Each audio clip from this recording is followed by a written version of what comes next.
Are you not entertained? Are you not entertained?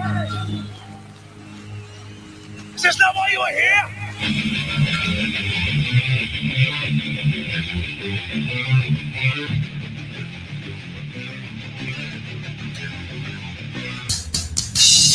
Why exactly are you here? You'll definitely be entertained today. I had wanted to play Creep by Radiohead, but that would have got me a copyright infringement. So we're just going to talk about why you are or aren't a creep today. It's going to be a good one. I've been wanting to do this for a while.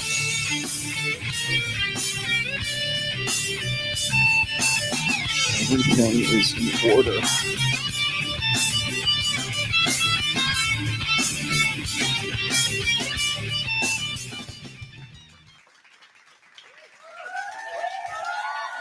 Thank you. Thank you. Thank you very much. Thank you very much. Thank you very much. Really, really, sit down. It's all good. All right, if you must. All right, that's enough of that. You guys like that one? I like that one a lot. It's very self-aggrandizing, isn't it? When somebody claps for you, when you have your own laugh track. I should have my own laugh track. You know, I could probably do that. You know, Gotcha, bitch. I could put that in. I could certainly put a laugh track in. That's what I should do. How's everybody doing today? I think you guys are already worked up into a tizzy. It's a good thing because I've been working on this particular topic for a while, actually, and I had opportunity to do something about it quite a while, because today we're going to talk about what makes a guy creepy or doesn't make him creepy. Like what is everything's a dynamic, right? What's the creep dynamic? Well, the creep dynamic is what we're going to discuss today. What I'm going to get into today is in none of my books, if you can believe that. I have a 3-part series that I wrote back in November of 2017. And it's the Creep series, actually. And there's 3 parts to it. And if you want to read along, actually, I'm going to read the first one today. I'm not going to go through all of them. Oh, thank you, Mr. G. I will get to you in just a moment. But this is a 3-part series. And then it was also sort of...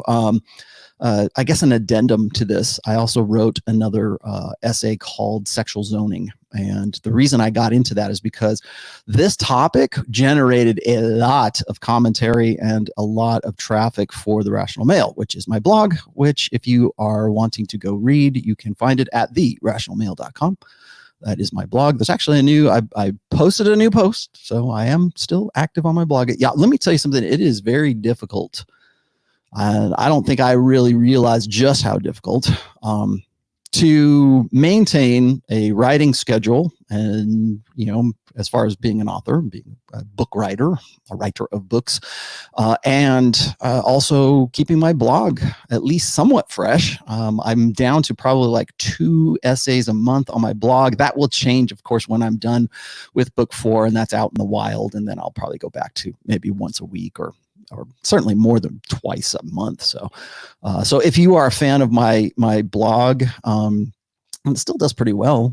I'm doing about 8,000 to 10,000 views per day. There's a time when I was at over 500,000 views, and I don't think people really read blogs so much anymore. They're doing what you're doing right now, which is watching me talk about things that I have already written about for a very long time. I think people consume media a little bit differently, but that I write a blog for me, honestly, just to kind of keep my, that's what it is, right? A web blog, or a web log. And that's where I do a lot of my thinking, I think. So that's my best thinking anyways. That and then notebooks and things like that. One of these days, I think, nobody ever asked me about my writing process or what it is that I do. I just sort of became an author as of, 2000 or something. And I don't really know when I became sort of an author, but people say, oh, you're just a blogger, man. You're a tweeter. I'm like, no, I write. And I've been a writer for a long time. So one of the things I've written is about the creep dynamic. And of course, this is I think what's funny is I go back to these things, or if I go back to something that's out of my first book, I kind of have to rewind a little bit in my brain, because I can't presume that everybody knows what I'm talking about. So sometimes I have to, one of the reasons I did, Red Pill 101 in the beginning of this blog, or of this channel, was to sort of, get people up to speed, right? I don't want to call it remedial, but Red Pill 101, right? These are the basics. And one of the basics, of course, is, what makes a person creepy and what doesn't. We're going to look at that video today. And I don't know if you guys know which one I'm talking about, but I saw this on Twitter, and it's been making the rounds. And when stuff like this comes around, people just like blow up my DMs, or they'll send it to me in an email, or, oh, did you see this? Did you see that? And that, of course, they never check my feed to really, see if I actually talked about it already or not. But anyways, this is such a good, thank you for the 100 Canadian dollars, 38 years old. My life is even better than Tate and Blitzerian. Level of control I have on girls and on my life is like magic. Have money, body, game. Life can't get any better. Good for you. No reason to get married and have no interest in to have kids. Am I going to regret not having children in the future? What are you, 38 years old? I don't know, man. I think it kind of depends on the guy. Honestly, I talked a little bit about this, when I was talking about, and just to sort of, I'm sorry for the aside, but this is a pretty good super chat. I talked about this last Sunday, which also, gosh, you guys are really blowing me up, man. Subscriptions have really increased, and views have really increased too. So appreciate it. Thanks, guys. But I talked about, I guess, kind of like the maternal instinct. Biological clock is really what I talked about when it comes to women. I think women have a maternal instinct for sure. I'm not really sure men necessarily share that. I think you would probably be more into kids if you found somebody that you really clicked with at 38, But it sounds to me, Mr. G, like you're hitting your stride, right? Oddly enough, right about the time, I say 36 to 38. When a guy starts to kind of, come into his own, and you probably are at a point in your life where you have sexual selectivity. And as I said, I always peg guys' sexual market peak years as right around 36, 38, somewhere around there. People fight me on that. Some say it's later, some say it's earlier, but regardless, somewhere around your mid 30s to late 30s, I guess. That's your sexual market value peak year. So all I can say is be careful. If that's the way you want to live, great. But you're also, not only are you in your prime selective years, you are also in a prime demographic for, unexpected pregnancies, accidental pregnancies. So I don't know. If you're not going to have kids, maybe a vasectomy is in your future. I don't know. Let's see. What do you have to say here? Sterling says creepy is a simple measure of how much she won't bang you at first sight. No. I'm not gonna. I shouldn't say no. I should say let's clarify. Let's qualify that a little bit. There is something to be said about that. And yes, I know. Thank you for joining us today, Mr. Face and LMS, and anybody who's coming over from there. Because when you see something like this, when you see oh, what's a creep? Oh, I think a lot of guys think they're more creepy than they actually are. Or we hear this all the time. You probably have heard this. If you have a sister, or if you grew up with a sister or something like that, you probably have heard your sister or somebody say, oh, he's kind of a creep, or he's kind of creepy, or he's a creeper. And to be a creep, I think is really kind of like, can a girl be a creep? I guess so, but we don't hear it in the feminine that much. Usually when somebody says, oh, that person's a creep, we think of them as a guy. If you talk about women as being sort of having that creepy, it gives you the willies, there's something wrong with that person. There's something that's just not right with that person. We tend to use that term with men. in a male sense. In fact, really, when we talk about, like, say, things like Me Too, or we talk about the instances of sexual harassment and everything that is, we're hyper aware of stuff like that now, particularly, I would say, well, certainly since 2016, when that hashtag really kind of came into its own. I think people forget that the Me Too hashtag has been around really since 2006 or 2007, and nobody cared one rat's took us about it until, sorry, it's we're only 10 minutes in. I can't swear yet. But nobody cared about it until 2016, until we had Trump in office. And I would say, I mean, and granted, Me Too is now a worldwide thing, but it started here. It started in the United States. It started in the West. And along with that came sort of a gynocentric control over what is acceptable for a guy and what is not acceptable for a guy, and what is acceptable for a woman. Some people have asked me, and I might do this. I think John from Modern, by the way, Rule Zero will be on Saturday at 11. I don't know what time we're going to do it, but I'm going to say 11:30 a.m. Eastern. I'm not sure, but we're probably going to talk about double standards on this one. And one of those double standards, of course, is what makes a guy creepy does not necessarily make a woman creepy. So you got women who will complain and raise holy hell for being swatted on the ass at a marathon. I'm sure you guys probably remember that video, that woman who was like, I think she was like a news anchor or something, and she knew damn well what she was doing, and she got swatted on the ass by some guy who was running by in the marathon, and just kind of playfully, because people were goofing on her when they were running by. They were kind of like making funny faces and doing all this goofy stuff, and this guy comes up and he's just like almost works up and like gives her a slap on the ass, right? And people lost their minds, and it went viral. That video went viral, and and of course, what happens is, like, within certainly 48, probably within 24 hours, they had already figured out who the guy was through facial recognition, or somebody knew somebody, and the girl, and I will call her a girl because I don't think she was, I would not call this person a woman. I would say she is a very young, immature kind of girl, but she knew what she was doing. And of course, she played it up and says, I feel like I've been assaulted. Oh, she slapped me on my butt, and she makes the most of it. The guy turned himself in to authorities, to the police station, whatever. I don't know how he went about it, but if you know what I'm talking about, this is about, I want to say it was about 6 months ago. And I don't have that video queued up, but I think you guys probably know what I'm talking about. But so here's this guy who's kind of just, and granted, it wasn't the guy wasn't like, grabbing a piece of it, right? I mean, he was just slapped her on the butt and kept running because he was in the marathon, because everybody else was kind of goofing and doing the same thing, mugging for the camera, right? Well, now that guy is facing sexual harassment charges, and he turned himself in, and everybody knows his name, probably lost his job.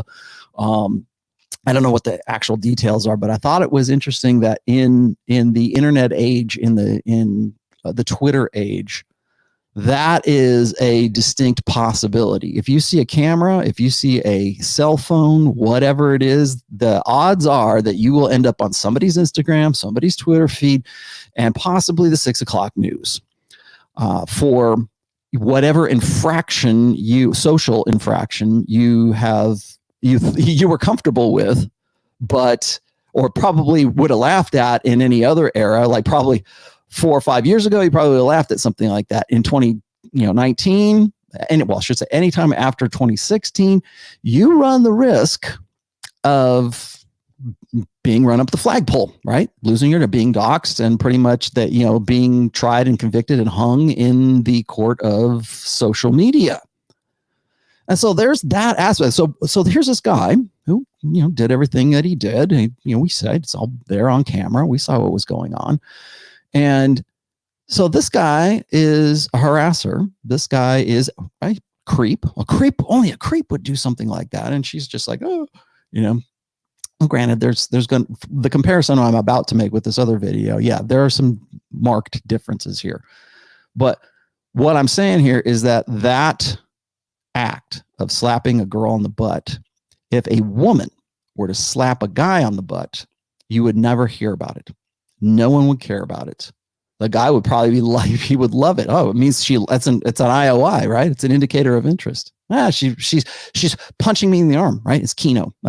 For those of you who are, PUA, pickup artist illiterate, Kino is, sort of in casual touching, let's just say, or it's supposed to be casual touching. From a pickup artist sense, it's sort of strategic touching, but Kino is, touch. We do this as human beings, or we should be doing this as human beings. Little babies thrive when they feel touch, right? That's what they, in OBGYN and like NICU nurses, they're encouraged, hey, pick up the baby, whatever. There's been studies, of course, where they say, well, they'll pick up and love on and be affectionate with like girl babies more than they will boy babies. But still, human babies will thrive if you touch them. Same thing for old people. So when you go, and I know this firsthand because my mom is in an assisted living facility, and that's what they do. They touch them. Are you okay? That's what they want. And then when you hug them more, it releases good like endorphins and whatever. Maybe you can say, well, it's placebo. I think it probably releases like anti-stress hormones. It's kind of like maybe it's oxytocin or something. I'm not really sure. I'm not an endocrinologist, but I do know that there is something to physical therapy, right? Touching, hugging, that kind of stuff. It makes you feel good. Okay. If it's someone that you're familiar with, and even sometimes if you're not, I have spent time in my career where I have gone overseas, where I've gone to, I'm just going to name one country here, which is Holland, the Netherlands. And the way they greet each other there is the thing. They're very affectionate. They'll hug you and kiss you. Well, kiss you on your cheek, right? That's how you greet someone, that kind of thing. Like that's part of their society. That's just something that they do. You would never dare to do something like that in the US. That would be, and I would say probably in some of those countries, it might even be you might be a little hesitant. And so there's those traditions, but those traditions are there because it's an act of affection and everything. And people know what it means. And it's not like you're going to, if you give somebody a peck on the cheek, like as a greeting, it doesn't mean you want to sleep with them. It's just, that's the culture, right? Latin culture has their thing, and, when the Dutch have their thing, everybody has their kind of thing. Well, the United States, we don't do that. Our was it exporting gynocentric feminism and Me Too and everything else? Yeah, well, that's not what we do anymore. So a playful swat on the butt is okay for a woman to do that with a guy still, but it's not okay for a guy to do it to a woman. And does that make him a creep though? Does that make the guy is he taking liberties? Well, guys will say this, and I'm sure that everybody in the black pill community and the MGTOWs and whoever else is in the chat right now will say, well, that's just because he's not good looking enough. If he was good looking enough, then it would be all right. Well, yes and no. So we're going to talk about why it's yes and why it's no. So I'm going to say initially, yes, you're right. But there's caveats to that. And we're going to talk about those caveats today and why it is that women get that feeling, why it is that human beings, like even men, get the creepy feeling. But like for us to get it, it's not the same for women to get it because we have different incentives and we have different imperatives. So for when a woman feels weird about a guy, like guys, like I've said before, only women are hypergamous. Men are not hypergamous. We make comparisons for sure. And we would love to get with, a hot 9 or a 10, but nobody's ugly after 2 a.m. Guys don't have attraction floors. Whereas women have attraction floors, and and that's an evolved necessity for women. Again, we'll talk about that here in just a second. But the reason I'm making that comparison here is because it also is relatable to why guys are less, I think, sensitive to certain things like getting a swat on the butt or getting kissed randomly, or there was I knew I should have called up this photo, but there's a very famous photo right after the United States had won World War II, and everybody was returning home, and there was a very famous photo of I think it was a naval guy, a sailor, just picked up some random girl in I think it was New York City. I think it was New York City, I'm not sure, but picked it and gave her a kiss, and it was photographed by, I think it was Life magazine or something like that.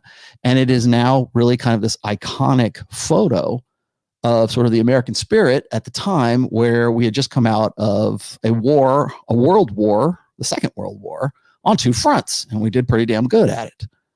And Now, there's even a statue. I think, correct me if I'm wrong, probably a bronze statue or something like that. And I think it might be on the East Coast somewhere. I'm not really sure, but there's a statue of that photo of the guy. She's leaning back and he's kissing her. And apparently, the story behind that, there's been lots of articles and stories written about how and what happened there. And apparently, the guy didn't know who she was. It was just like, they were just filled with like joy for the victory. Like the war is over, no more killing, no more dying.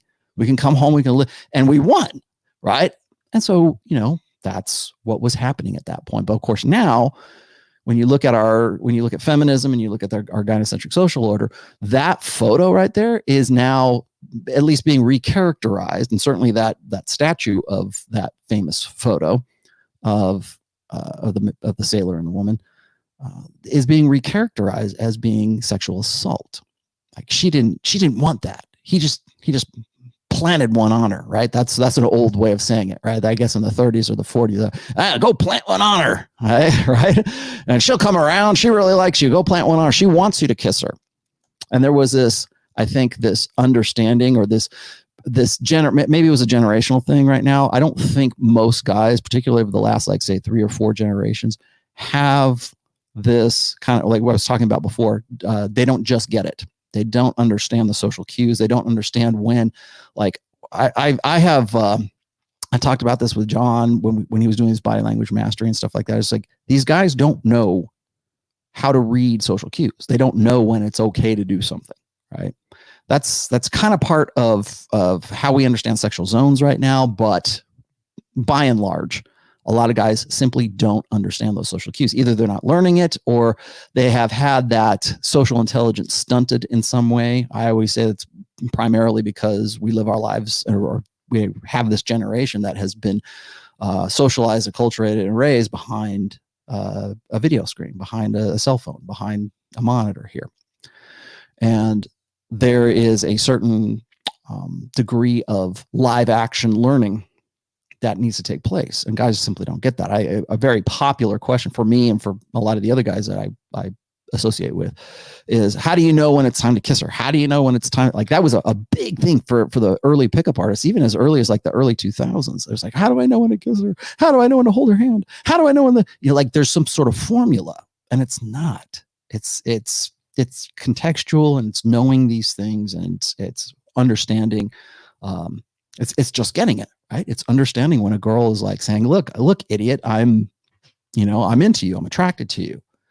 Most guys don't. And because of our socialization, because of Me Too, because of feminism, because of all this stuff, guys are very hesitant to do what used to be natural for a lot of guys. I can remember, nobody ever taught me how to, like, say, oh, well, now's the time to kiss her. It was impulse. It's instinct, it's impulse, it's understanding, like, social cues, physical cues, those kinds of things. Well, a woman comes over and she lays one on you, right? And plants one on you, right? Well, okay, she likes you, but that's usually not how things go down. It's usually the guy who's expected to be the initiator. It's the guy who is expected to be the one who says, hey, will you go out with me? Let me get your phone number. He has to initiate all the time for a lot of different things, not just like, knowing when to kiss her, but like also, oh, I think she likes me. Should I try to take her out on a date? Should I just ask her for coffee? Should I, would she be into drinks at this club or whatever? Knowing those things, particularly for, I would say, at least the last 2 generations, has been something that guys just don't have an education in, but they also are not very intuitive about. And so that when guys see a video like the one I'm about to show you here, it kind of, I don't know, in some way, and maybe you guys can tell me, I think that in some ways it rubs guys the wrong way, or else it's sort of, for other guys, they want to say that, well, it's proof positive of game, or it's proof positive of a guy who is entering into action with boldness. That's from 48 Laws of Power. Hesitate and thou art lost. That's another it's a Shakespearean thing, I think. But knowing when to apply game, knowing when to, what the social cues are. Does she want me to? Should I not? Those kinds of things I can remember, and you know what? I'll save this for later. Let's look at this real quick. I want you guys to get an idea of what I'm talking about here first. So let me share my screen, and is in a Chrome tab, and I have to put audio on. And okay, so can you guys see this? Let's see. Yes, you can. All right, I'm going to, actually, I think I might go full screen with this. Give me 1 second here. I think it'll work full screen. All right, so this was a video. It's not even a minute long, so bear with me. This is what everybody was talking about. I feel as if masks are not 100% important. I feel as if you want to... Sorry to interrupt. A spontaneous kiss from someone that she doesn't know. Oh my God. No, I met him for a second with my dog. That's insane. Are you all right? Yeah, he's so hot. Having met just minutes earlier, Jillian McGowan says she's okay with the kiss. Text me. We asked Jack Ring, the man who initiated the kiss, if he's aware of all the risks of kissing a person you don't know during a pandemic. You worry about possibly either of you having that, contracting it, passing it, anything? Oh, not at the center right now, but yeah, I probably do right now. But I think the kiss was worth it. I feel as if Right, masks so that are was not that. 100%. There we go. I'll kill that out. All right. So now you guys have seen that. That's the video that's sort of making the rounds right now on Twitter. Here you have a girl who's in the park. Of course, everybody's, we're coming out of the pandemic right now, so it's kind of a big deal. They're just going out there and sort of getting like man on the street kind of interviews with men and women. And of course, nobody's wearing a mask right now. And if you are, it's interesting right now, because if you're wearing a mask, it's almost like virtue signaling. Like, oh, well, I believe. If you have a mask on, you believe. If you don't have a mask on, you're like, whatever. I'm going back to the way, going back to normal kind of thing. But that's not what this is about. This is about a guy who meets this girl in the park. Briefly, at least this is the explanation that she gives when she says, "Oh, I just met him a few minutes ago, and and she seems into it, right? I mean, that he planted one on her, just like the guy in the victory celebration in the Navy, right? So he took a chance, and maybe he picked up on something, and maybe not. And of course, she thinks he's hot." And I think that's what a lot of people are dwelling on right now, is that, well, if he hadn't been hot, if he'd looked like a big fat chump, if he looked like, your stereotypical creep, then he probably would have been rebuffed, or it might not have looked like what it looks like now. My argument is this, though, is that, yeah, okay. I mean, if you look at the guy, I'm not going to go back to it, but if you look at the guy, I mean, he's not a bad looking dude, but he doesn't look like your stereotypical Chad. Okay. He's got the headband on. He sounds like he's got, a little, at least some kind of irrational self-confidence about himself. He said, the kiss was worth it. And so he's probably getting, God only knows if they're getting together or whatever. And I also should say this noted without comment, but with comment, I guess. Hoop earrings identified on the girl. You'll know what that means. If you know what that means, you know what that means. So here you have this guy who is, she thinks he's good looking. That's all that matters, right? Because in this instance, there has to be some sort of physical attraction. Yes, you're right. There has to be something there. If the guy had not been an attractive guy, things probably would not have gone down the way that they did. Now, let's backtrack a little bit here. Okay. What would have made this guy creepy? Would it have been like, let's say it's the same guy, same exact guy, but he initiated the kiss differently, or he approached her differently, or he didn't have the same kind of congruency with his personality, with his behavior, with what he was about talking to her. Clearly he had talked to her just, moments before this had happened, and he impulsively went out and gave her a kiss while she was on camera. Similar, what I think is kind of funny about this is you see these situations where like guys will have somebody will be videotaping like a proposal, like a marriage proposal, and if the girl accepts, which in like most of the cases, I think the girl accepts, but like even when the guy is down there and it's a good thing and things work out the way that, you know, you would romantically think should happen. Like she accepts, oh, thank you. It's never quite what your romanticized ideal is. So she kind of looks there and she accepts his marriage proposal, but she's still kind of looking sheepishly there because everyone in the park or everyone in the stadium or whoever else is there is kind of everybody's looking. And that right there is putting that woman into a state of having to accept this guy based on public approval. Because everybody wants the romantic, you know, Cinderella story. She said yes, yay. And even if she says yes, she might still say, I've never been so embarrassed in my life. No. But it looked like, you know, on the Jumbotron, she said yes. And that was great. And it all worked out and it was very, you know, those kinds of things. I think a lot of particularly guys who kind of adhere to this blue pill beta ideal, or I shouldn't say beta, they adhere to a romantic ideal, to the blue pill ideal, that if they get down on one knee and they do these sort of stereotypically chivalrous romantic things, that it's going to evoke a response in that woman that is supposed to be like the fairy tale come true. And even if it works out, it's almost never what that guy thought it was going to be. And I love using this as sort of an example for guys who want to try to manufacture romance. Like guys who are what we always, like Oprah and Dr. Phil will always tell husbands, you got to keep it fresh. You got to have date night. You've got to sprinkle rose petals all over the bed and get the, you know, the spa or the jacuzzi suite at the penthouse in the hotel and take her to the nice steak dinner, man. Keep it fresh, you know, those kinds of things. When you're trying to manufacture that, and this is, again, this is kind of I guess it's kind of relating to what we're talking about. When guys try to manufacture romance, it almost never works. Because romance is not like when a woman feels something that's romantic about a guy, it's almost never something that he planned. It's always something that's spontaneous. This spontaneous kiss, that's romantic. That's something that chick will remember for quite some time. If they get together, that'll be their story, right? Oh, he kissed me on camera. Oh yeah, they're you know, telling their children how they got together, right? That's a romantic story. When a guy what's the word I'm working? Not contrived. Yeah, contrived. When it's something that's contrived, then it is no longer romantic.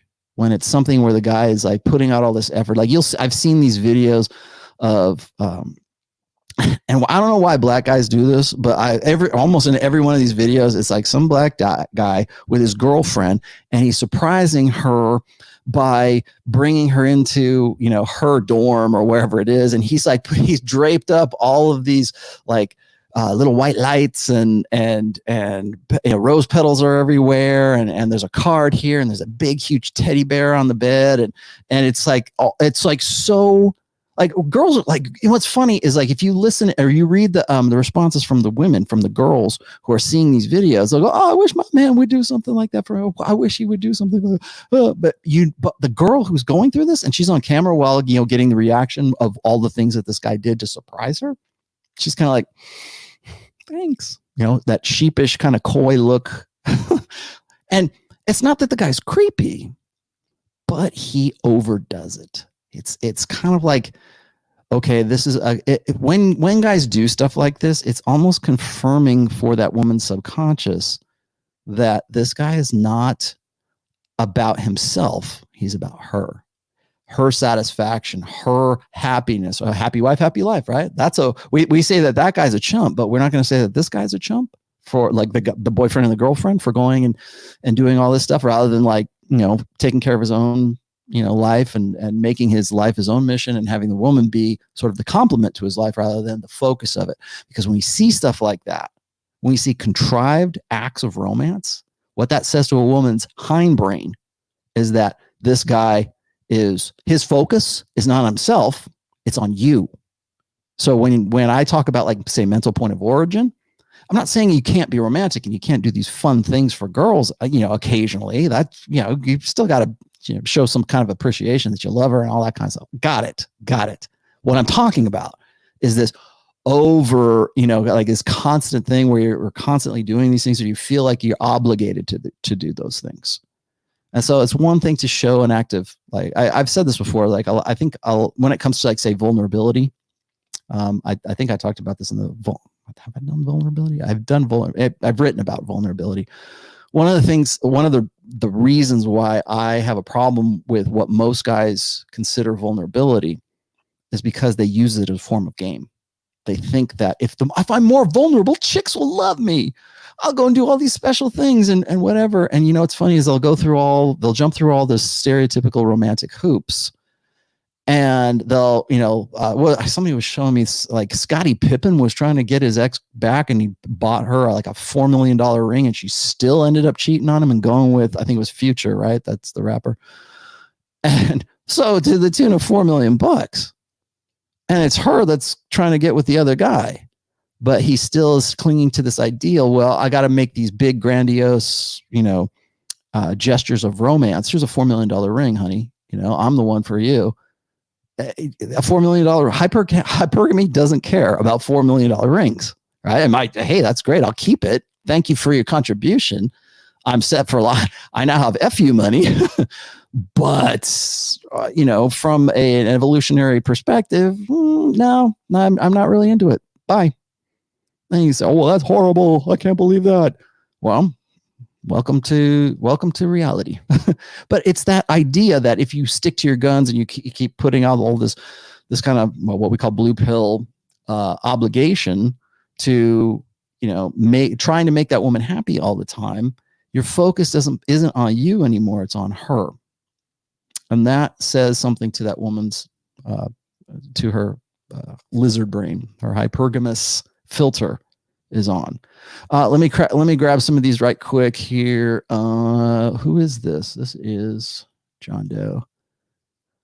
What did you say, John Doe? He says, when I was low SMV, they called me creepy. Worked on myself, got jacked. Some girls rejected calling me sweet. Was it due to my value or my looks? Okay, here's the thing. John Doe, that your story is not all that uncommon. I think a lot of guys think that all they have to do is just get in the gym, get jacked, and they won't be creepy anymore. Because creepy does not necessarily come from like guys who are like, yeah, you're going to be attractive. You might get your foot in the door, so to speak. But if you don't have that congruency between what you look like and who you are personally, you're not going to be able to sell yourself on those things. And I'm going to tell you why that is here in just a second. I've made a big deal out of congruency and social intelligence, for a while now. And I don't know that people really kind of wrap their head around it. And this is kind of an opportunity to sort of explain that. Delam, what did you say? What's up, Rollo? If she doesn't have genuine desire, you come off as creepy. Yeah. But there's more to it than just that. What else do we have here? John Doe again says, can you please have me look at my previous super chat? I already did. I got to you, man. Don't worry. You're good. And I'm about to answer that too, because I wrote, like I said before, I've written, let's see, I have written 3 different articles about the creep and what constitutes the guy that is the creep. So the first thing we have to do is like, what makes some guys creepy, or why is it that women are sensitive to a guy who is creepy? And this comes back to women's existential fear, okay? Which is what, class? Which is the fear of getting with a guy who seems alpha, who looks arousing, attractive, right? Like this guy that the girl in the park just met, who she thinks is very, very hot, gave her a kiss. Could that guy blow it now? Could that guy who she's like, hey, call me, or text me, whatever, all that stuff, afterwards? What's funny to me is the Toronto news station that aired this clip also aired a not a retraction, but like an apology for not calling the guy out, because she didn't give consent. He just went up and did it, because that's what, bold alpha males do, right? Guys who are good looking, guys who have already, in some ways, he must have read those cues accurately enough that she was into the kiss and that she wanted more and was saying, hey, text me, man. Let's hook up. Let's whatever. It wasn't something on Tinder. It wasn't something on, it wasn't like meeting someone online. It wasn't, what do you call it? Match or whatever. It wasn't anything like that. There's not even really any pre-selection involved if they just met each other in a park. So that has to say something about that guy's game. And by game, I mean his social intelligence, his ability to read cues, his, accurately, and then to respond to them accurately. So remember, again, I feel like I have to say this whenever I'm talking about this kind of stuff, that red pill is the theory, game is the practice. So he brought those two together and it worked out for him on camera. But the entire gynocentric social order thinks he's a creep. She doesn't, but everybody else who watches this thinks that he's either a creep or he's just alpha. Like, guys, I don't think, like, say, black pillars and MGTOWs can't hate him enough, and PUAs can't praise him enough, and women online either think, oh, this is sweet, this is romantic, or else they go, oh my God, she didn't give consent. Why is this not like the guy in the marathon that slapped that girl anchor on the butt? Why is he not turning him? He should be turning himself into the Toronto police station, right? Because he did something without consent, and oh my God, it's on tape and we have it right now. But you think she's going to press charges? I know. Maybe if he turns into a creep, perhaps she's attracted to him. She's aroused by him. Now, what happens after that is kind of up to the guy. It's up to his personality. It's up to his ability to read social cues, his game. That's where it goes from there. So when guys tell me, and I was just saying here just a second ago, when you've got a guy who was previously unattractive, a guy who has gone from being fat and not arousing, let's say, because you have to understand there's a difference between arousal and attraction. So he becomes more arousing, but does that make the guy more attractive? When I talk about arousal and attraction, you have to understand that arousal is sort of like the alpha seed side of hypergamy. So it's like, what does he look like? How jacked is he? V-taper, a six-pack abs, strong jawline, all of the things that everybody on Face and LMS think is so goddamn important. And it is. You're right. You win. Yeah, they are. For arousal, sure. Yes, exactly. But when it comes to the other side of hypergamy, there's also things that have to align up. So I'm gonna read to you guys a little bit about where I'm going with this from the perspective of the creep, because what happens is women have to figure that out, and they have to have some sort of filtration system. They have to have some kind of way to determine genuine cues from a guy. So just because a woman is hot for a guy, she might just say, like, and I'm going to throw this out there because I know somebody is going to do it anyways. They'll say, well, I put a fake profile on Tinder and I pretended to be this, male model, and I looked like, Jeremy Meeks, right? Or I had, a shirtless shot of me with my fake six-pack abs and V-taper and chin. And I even said that I was, released as a convict or something like that, or as a pedophile or suspected pedophile or something like that. And women were throwing themselves at me. Look at all these responses. Yeah, because all they have to go on is the attraction, is the arousal. That's all they have to go on. So when it's all about looks, yeah, that's going to happen, and pretty regularly and pretty predictably. What happens after that? That's what I'm talking about. What happens once arousal has been set? Because what happens here is when we talk about a guy, let me ask this. Can a guy who is hot, H-A-W-T, can the guy who is hot, can he still be a creep? Can he still act creepy? Can he still screw it up? Like there's a school of thought, I think, in the old pickup artists that say that, sometimes when you're in the middle of a surge or whatever you want to call it, when you're approaching a woman, sometimes the attraction and the arousal, the attraction, whatever, is already there. And all you have to do as a guy is not screw it up. And that was a very, very important part of like PUA, because most guys would stumble over themselves. That's why they were there, was because they're trying to figure out, social cues and get some social intelligence so they wouldn't screw those things up.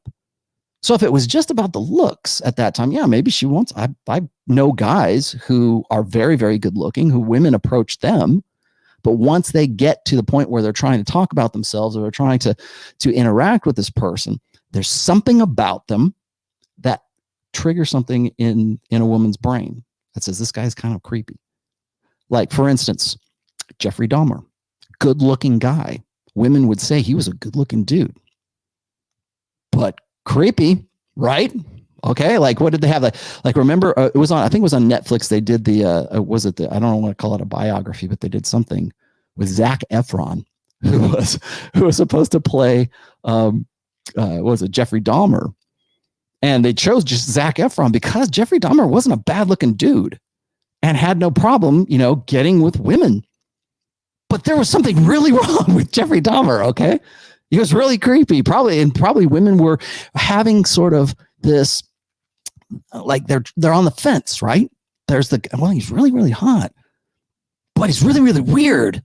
And he like gives me these creeper vibes, and he gives me like vibes, right? Gives me these creeper vibes or these creeper, signals. And so there's this balance, right? There's this balance between like, okay, he's hot and I want to have sex with him, but I don't know, it's going to be either the best thing I ever had or I'm going to die and he end up in his refrigerator, So there is that filtration. There's that understanding, like, okay. And I think maybe this has to be kind of like, I don't want to say it's unique to women, but it's certainly something that women have a more refined sense of, which is this ability to be attracted. Like I keep saying, they can balance cognitive dissonance, but in doing so, they've got this guy who's very, very arousing, but there's something about him that throws her off. Like this guy right here, everything was congruent. The guy in the park was congruent. So him going and entering into action with boldness, right? And not hesitating and going and taking the chance to kiss her, and it worked out and it paid off for the guy. And now everyone's gonna say, well, it's because he's good looking. Well, you know what? If that guy later turns out to like keep dead alligators in his refrigerator, that might set off some alarm. Okay. That might set something off. Now I'm being extreme here, but what I mean is there's a balance, and women figure out, remember, women are better at communication. They're better at figuring out subcommunications. They're better at nuance. They're better at understanding like vocal inflections and facial expressions and those kinds of things. And so I think, men are also sensitive to this. I think all humans are in some degree, but women more so because they're the ones that have to be very accurate in their assessment, particularly when it comes to men and men that they want to be intimate with, or that they believe they could be intimate with. So I'm going to get to, I want to talk about a few things here. I've got, let's see.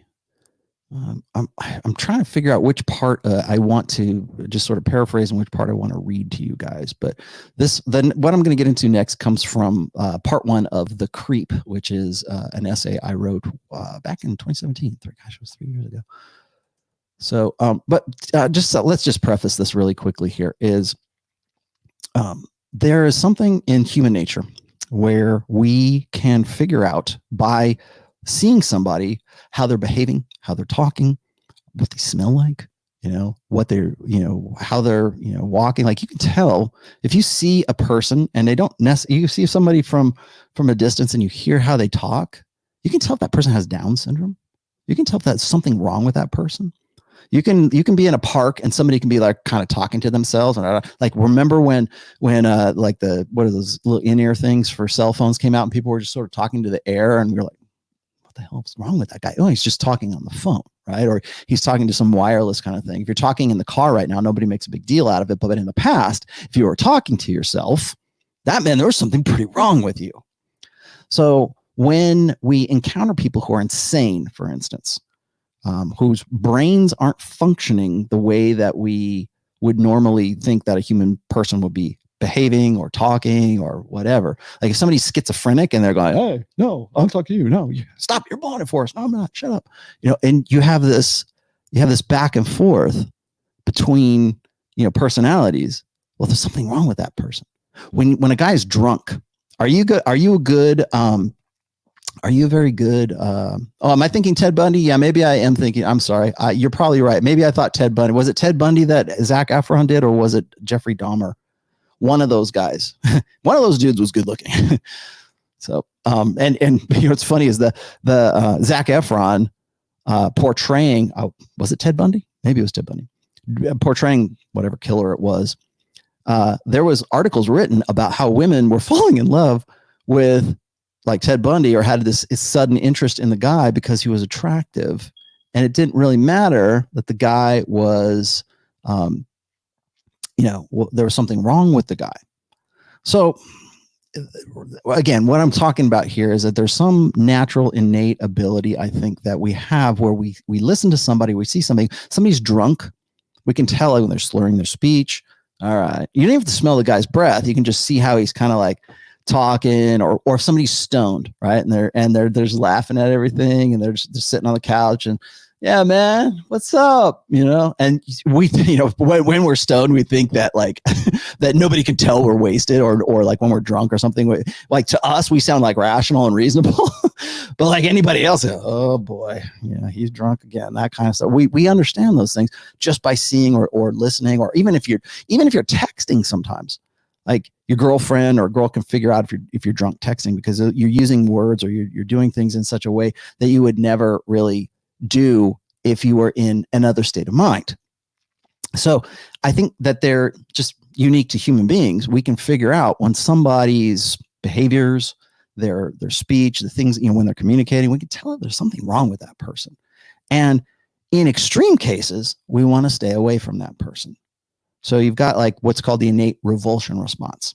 And the revulsion response is that through evolution, through, just learning and part of our, mental firmware or whatever, we as human beings are repulsed or revolted or pushed away from certain stimuli, right? For instance, like a dead, rotting carcass. We might get disease from that. We might die from that. So what do? Well, we got to bury that or set the bodies on fire. Well, we think of it in terms of like, oh, it's ritual. This is just what we do as tradition. No, there's actually a practical application of that. We don't want to be around it. Or poop, right? We don't want to be around feces, okay? Normally, we don't want to be around feces, okay? So when we smell stuff like that, we go, oh, horrible. Those are the easy illustrations of revulsion. There's other ones as well.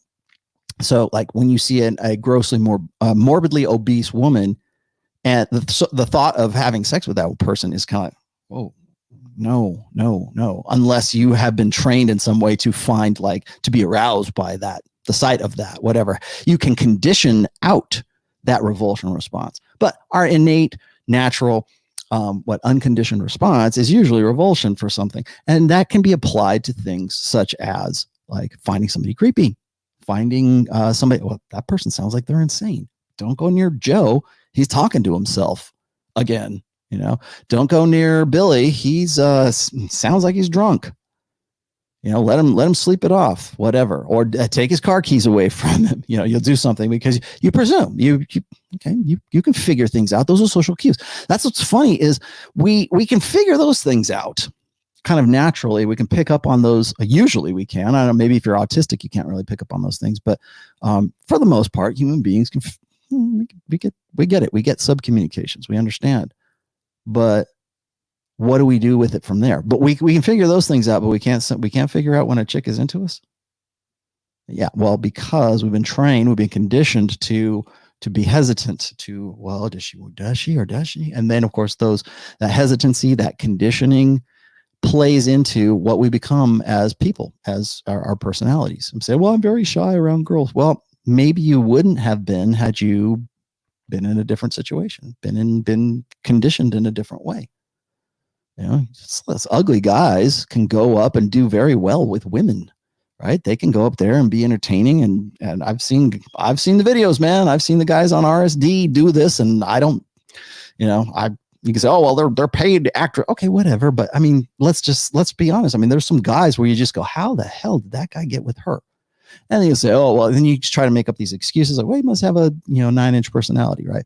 Or he must have a lot of money. Like how do you spot a rich guy? It's like this big fat dude and it's got a gorgeous girl in a thong walking next to him. So we'll try to make up reasons why the guy's compensating or he's making up for it in some other way. But maybe the guy simply is somebody, or personality wise, he's got something that she is attracted to. Didn't say aroused by. Is attracted to. There's a difference between those two. It's great when those two come together, let's just say. So the revulsion response is something I think that's sort of, I think, inherent to the human experience, first of all. The creep response is something that I think is really kind of unique to women because, like, I'm not saying guys can't get creeped out by a girl. Like, if a girl is like really like was it remember the crazy girlfriend meme where she's like, oh, she's got the big wide eyes and she's like, I love you. I killed your dog. That kind of weird. I think one of the things about like the creep dynamic or the creep filter is most guys, we tend to overestimate women's interest, whereas men tend, we tend to think that the chick is more into them than they are, because it's better for us, evolutionarily speaking, to err on the side of interest than not interest, because that coincides or aligns with our mating strategies. So it's better for me as a man to think that every chick is into me and have them, the few of them that be into me so I can reproduce with them.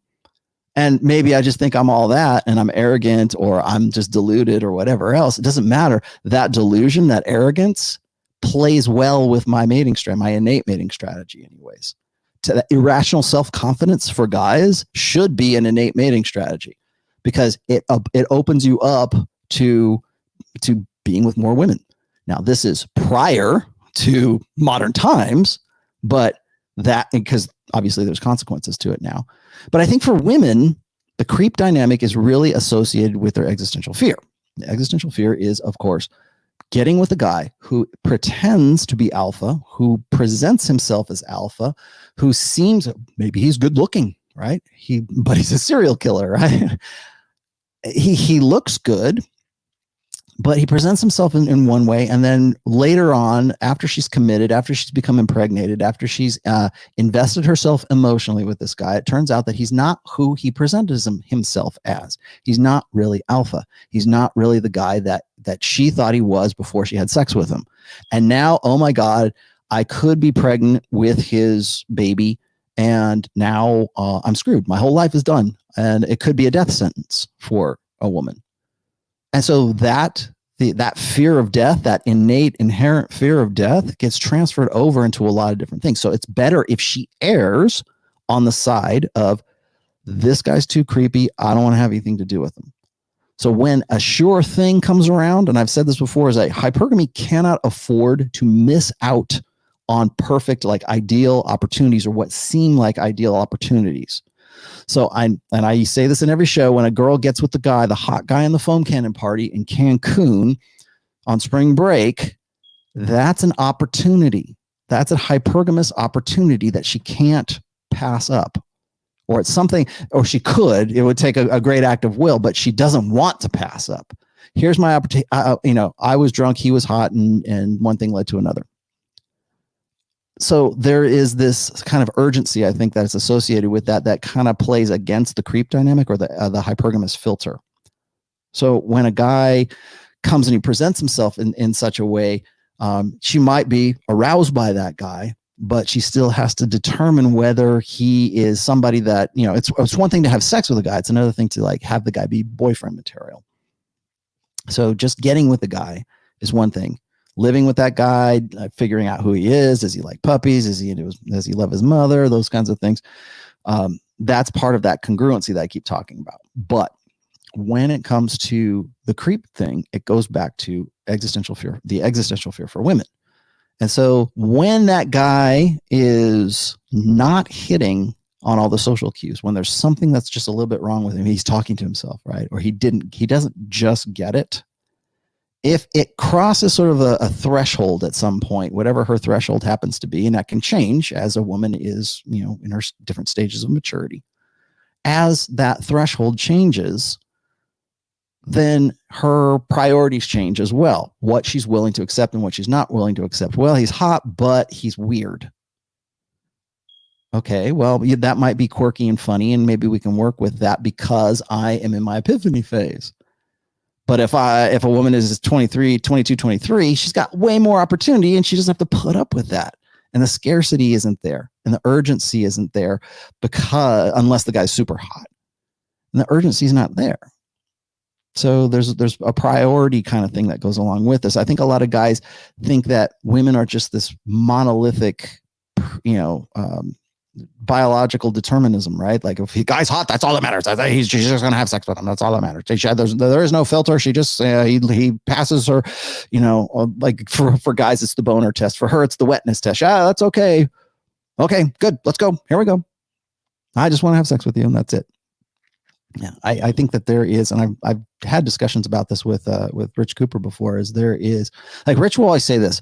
Rich has been known for saying that like women don't care about men's struggles. They only wait at the finish line and they bang the winners. And that's true, but not every woman can be the woman that is waiting at the finish line ready to bang the winner. Women have to make bets. They have to make hypergamous bets. They have to figure out, does this guy have potential? Is this guy somebody that I want to sort of hitch my cart to because I think later in the future he's going to be a winner. He's going to be the guy at the finish line, and I'll have him before anybody else gets him. So women do definitely have those filters. They have and I think that of course they call it feminine intuition, and we raise it up to this sort of metaphysical, supernatural, magical thing. Oh, she's a force of nature. She just knows. She can read my mind. Because she's psychic. She's got that feminine intuition. It's not. It's her hypergamous filter. She's trying to figure you out.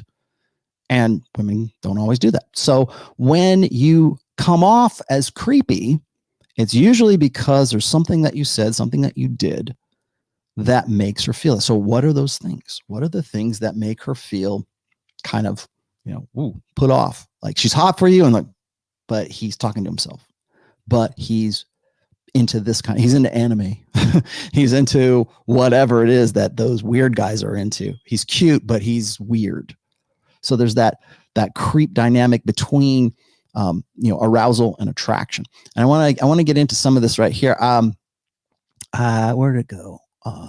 So here's the other thing. I related this to another post that I put out. It's called Gut Check. Gut Check I based on instinct. And it's when guys have told me this before, and this applies to women as well, but when guys tell me, Rollo, I feel like I should be mate guarding her. I feel like I should be like snooping around on her phone. I think she's cheating on me. I think that, things are not what they really are. This is an easy illustration of what I call as a gut check, right? It's usually your instincts telling you something that's going on around you. And when it comes to, like, say, the difference between a guy being creepy and not being creepy, what we're talking about is instinct versus rationality, not necessarily emotion, because it's a woman trying to figure you out, but it's also based on instinct as well. So the instinct might be the arousal side. The rational side is this guy really who I think he is? Because I'm not going to invest my emotional side until I can figure that out. I'm not going to put myself into that. And if he freaks me out and if he creeps me out, then I don't have anything to do with it. I'm going to ghost him. See you later. Bye-bye. So the gut check part of this is whenever you feel something isn't quite right in your gut, what this is your subconscious awareness alerting you to inconsistencies going on around you. Okay. So your rational mind might say, well, she's not cheating on me. She would never do that. But there's something in your peripheral awareness. There's something in your hindbrain, your lizard brain that says, yeah, but she's behaving in a way that doesn't make sense. So I am now suspicious and I feel insecure. I feel whatever. We tend to ignore those signs in thinking that they are rational, that a rational mind knows better. And things really aren't what they seem. It's not as bad as you're imagining. And you can even feel shame or guilt with yourself for acknowledging that lack of trust. Like if you think, oh, I should trust her more. She's never going to do something. She should go and have a good time with her girlfriends on the weekend in Las Vegas. However, it's just the internal rationalization that keeps us blind to the obvious that our subconscious is trying to warn us about. So humans are creatures of habit, and we have an insatiable need to see familiarity in other people's actions. So when that predictable behavior changes, even marginally, our instinctual perceptions fire off all kinds of warnings. So some of those warnings can actually affect us physically. So like guys will hit me up and they'll go, oh man, I feel sick, man, because I'm so jealous or I'm so suspicious. I wonder what she's doing. I want to hire a private investigator, but I can't because I'm losing sleep. That's a physical thing, right? I can't sleep because all I do is think about it.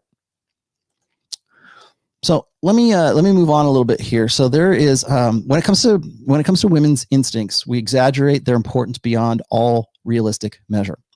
Since we prioritize women's hindbrain perception and feelings above all else, we would never downplay their importance without risking a lot of social fallout and shame. So when a woman says, but I feel this way. So if a woman feels something, it's almost always correct. Or we presume that what she's feeling, her intuition is always correct. So if she feels something, or so, I feel sad, or I did that, there's no way you're going to reason her or rationalize her out of that feeling. And in fact, we're discouraged to do so. Whereas men's instincts are signs of insecurity, at least in the social order, women's instincts are raised to a metaphysical level. So when a woman says guys creep her out, or the guy is acting creepy, we tend to misunderstand what exactly it is her hindbrain is telling her and us. There are two aspects so here's the thing. There are two aspects of creepiness to women. First one is this: the sense of self-preservation and imminent danger that is associated with the man whom her hindbrain is telling her there's something not quite right about that guy. The guy is directly communicating or subcommunicating that he may be a potential threat to her well-being. Her intuition is something that is exaggerated beyond all reasonable, realistic perception, but her subconscious only knows what it knows, and the social conditioning kicks in to be overtly cautious. So she feels like, okay, well, now I got to be cautious, and that kind of manifests as that kind of like that creepy feeling, that revulsion, like we were talking about. There's something that's wrong with that guy. This may or may not be the actual case, but women evolved to err on the side of overcautiousness, whereas men evolved to err on the side of like irrational confidence, to put ourselves out there because it was in our best interest to presume that all these women were into us, because out of 100 of them, maybe 10 of them are in.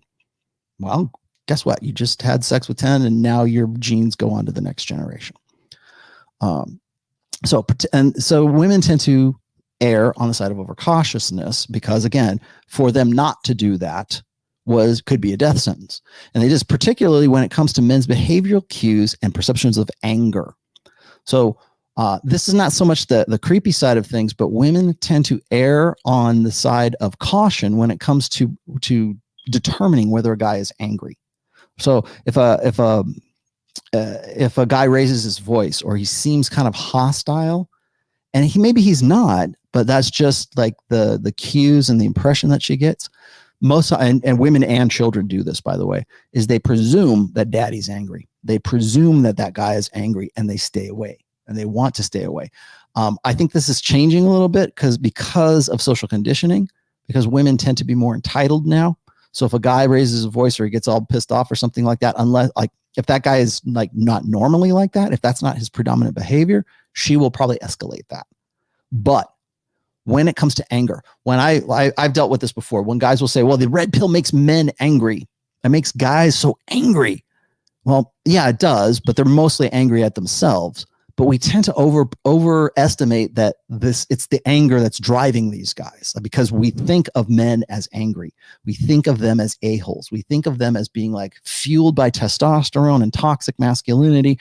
And they're always in this state of anger. And it's best to presume that they're in a state of anger, because if we don't, we could be killed. We could be hurt. We could be injured. We could get into a hostile, violent situation.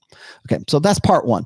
Part two is this: the sense of insult to her capacity to optimize hypergamy with a suboptimal man makes her creeped out. So what that means is this, and I've talked about, and I'll get to the rest of it here, but I think I need to clarify that one last statement there, is that in today's society, and I'm sure black pill and MGTOW guys are gonna wave their flags here, but you're right about this part, is that when it comes to women being creeped out by a guy, yes, is it about arousal? Initially, yes, but it's also about a woman expecting that guy to know that he's a creep. Do you understand what I'm saying? So when a guy is a beta, or he's blue pill, or is to use Vox Day's sociosexual hierarchy, statuses, if a guy is gamma or a guy is an omega, and we talked about those before, about 2-3 weeks back, 4 weeks back. If he's kind of in those in those things, or maybe he's beta, whatever. If he's not alpha, he should know not to hit on her. And that's what we do in a gynocentric social order, is we condition beta men to stay in their lane, to know that when they shouldn't try to approach, to know that they are chumps, that they are betas, that they are losers, that they are never going to be able to get with a girl. Like when we talk about leagues, right? Oh, that girl's out of your league. You should know that. And if you try to do that, we're going to put you in jail. Literally, in some cases, put you in jail because you asked a girl out, or you miscued it, or you tried to escalate sexually, or you did something that threw this girl for a loop and gave her the creepy vibe. And now you're going to be punished for it. And in some cases, you could be like punitively punished for it, like go to prison, lose your job, have your family look at you weird, get doxxed, like the guy who swatted the girl on the ass, right? He should have known better. Well, why you don't do that? What am I going to do? Honey, can I slap your ass? Yeah, okay. Wow. It's this consent culture kind of thing, and taken to the nth degree. Why is that though? Why do we prioritize? Why do we make it a legal issue that consent is everything? It's no longer no means no. It's no longer even yes means yes. Now it's enthusiastic consent, and it has to be constant. Well, this girl, that's in the park, she got kissed. She seems enthusiastic about it. Call me. Now, but she has the option to say, well, this guy kissed me in the park, and now I kind of feel weirded out by it. And now she can go back in time. Now she can say, well, I kissed this guy when I was 17 at this party. I realize I'm 43 right now, but I really kind of feel like that was assault. Okay, guess you can't be Supreme Court Justice, Mr. Kavanaugh. So we can go all the way back, because what we do is we prioritize in a gynocentric social order. What we do is we prioritize women's hypergamy above everything, and every feeling they have is always the correct feeling, even if it's retroactive. All the way back to, that's why we don't have statutes of limitations for things like this, because women's feelings trump everything. And why? Why would that be a thing? Because we prioritize women's hypergamy above everything else. When in a gynocentric social order, every problem is about women. It's always about how can we best make the world in women's image? How can we best make a world where everything works out to their most optimal effect for women? And part of that is getting guys to know preemptively, that they are betas, they are alphas. Only the top 20% guys can kiss girls in the park. Only the top 20%ers. That guy must have been. Looking at that guy, I would not necessarily say, well, that guy looks like he's in the top 20%. He had something going for him. He was baseline. He was attractive, let's just say, or whatever. He's a good looking guy, somewhat. Didn't look like he lifted. Who knows? Maybe he did. I don't know. You don't really get it from me. All you're looking at is his face, but you can listen to his attitude. Some people are saying you should, they're like, Rollo, you should, this guy I think should be the new Alpha Buddha, because Corey Worthington is married to like a big fat girl or something right now. And he's kind of lost his crown, I guess. In a sense, I kind of get it, because for guys who are naturally alpha, this kind of stuff comes natural to them. That boldness, that impulsivity. He read the cues right. He was impulsive. He didn't hesitate, and he went in for the kiss. She was receptive of it, and it's all on camera. And what's funny is even now there will still be an expectation by the news station or by larger global internet society that there should be an apology, that they should never have aired that. They should never have shown that, because all that's going to do is encourage beta men to do the same thing, to go and do that. Because creepy guys shouldn't be doing that. Only hot guy, HAWT, hot guys should be doing that. And so that's what I'm talking about here when it comes to feeling creeped out, but creeped out in a social sense. So in this sense, the creep offends her hindbrain's expectation of reproducing with the best genetic partner her ego believes is really her due. So she believes she's entitled to the guy who's in the top 20%, right? That's when we see like the hypergamous scales of the women on one side and the guys on the other side. It's like all the women are going up for the top 20%. and the guys who are anywhere below an 8 are what women don't necessarily want. They just simply don't find them attractive. Okay. As you'll see in a moment, when a physically arousing man repeats the same behavior as a less arousing man, the feeling of creep is diminished. Much of this has to do with that guy's sense of congruency, as I was saying before, between his behavior and subcommunications and her intuition about his authenticity. But largely, the initial hotness of one man versus the less hot one can spell the difference between creep and an awkward but cute kind of guy. Like, oh, well, he was hot, but he fumbled the ball. So sometimes that guy's good lookingness, that guy's hotness, that guy's arousal quotient, as it were, can cover a multitude of sins. So in this case, yes, Mr. Blackpill, yes, Mr. MGTOW, yes, Mr. Looks Maxer, yes, a guy who's good looking can cover a lot of deficits. If you have less game, if you can't read those cues right, if you don't just get it as a guy, sure, absolutely. You can be real. If you're a 10 physically, it doesn't matter if you're a 6 or a 4 mentally, because they're like, well, he's kind of stupid. He's a himbo, right? He's kind of stupid, but he's hot. He's fun. I like to ride him to glory. That's what women are going to say. So yes, it will cover a multitude of sins up to a point. So after a while, it's not so much, if you're really like, again, that's sort of like the social intelligence versus the hotness factor right there. What is that? You want to know where the threshold between creep and that is? It's right there, somewhere in between the hotness factor and his social intelligence, his congruency, as I was saying before. So arousal compensates for a lot of behavioral miscues.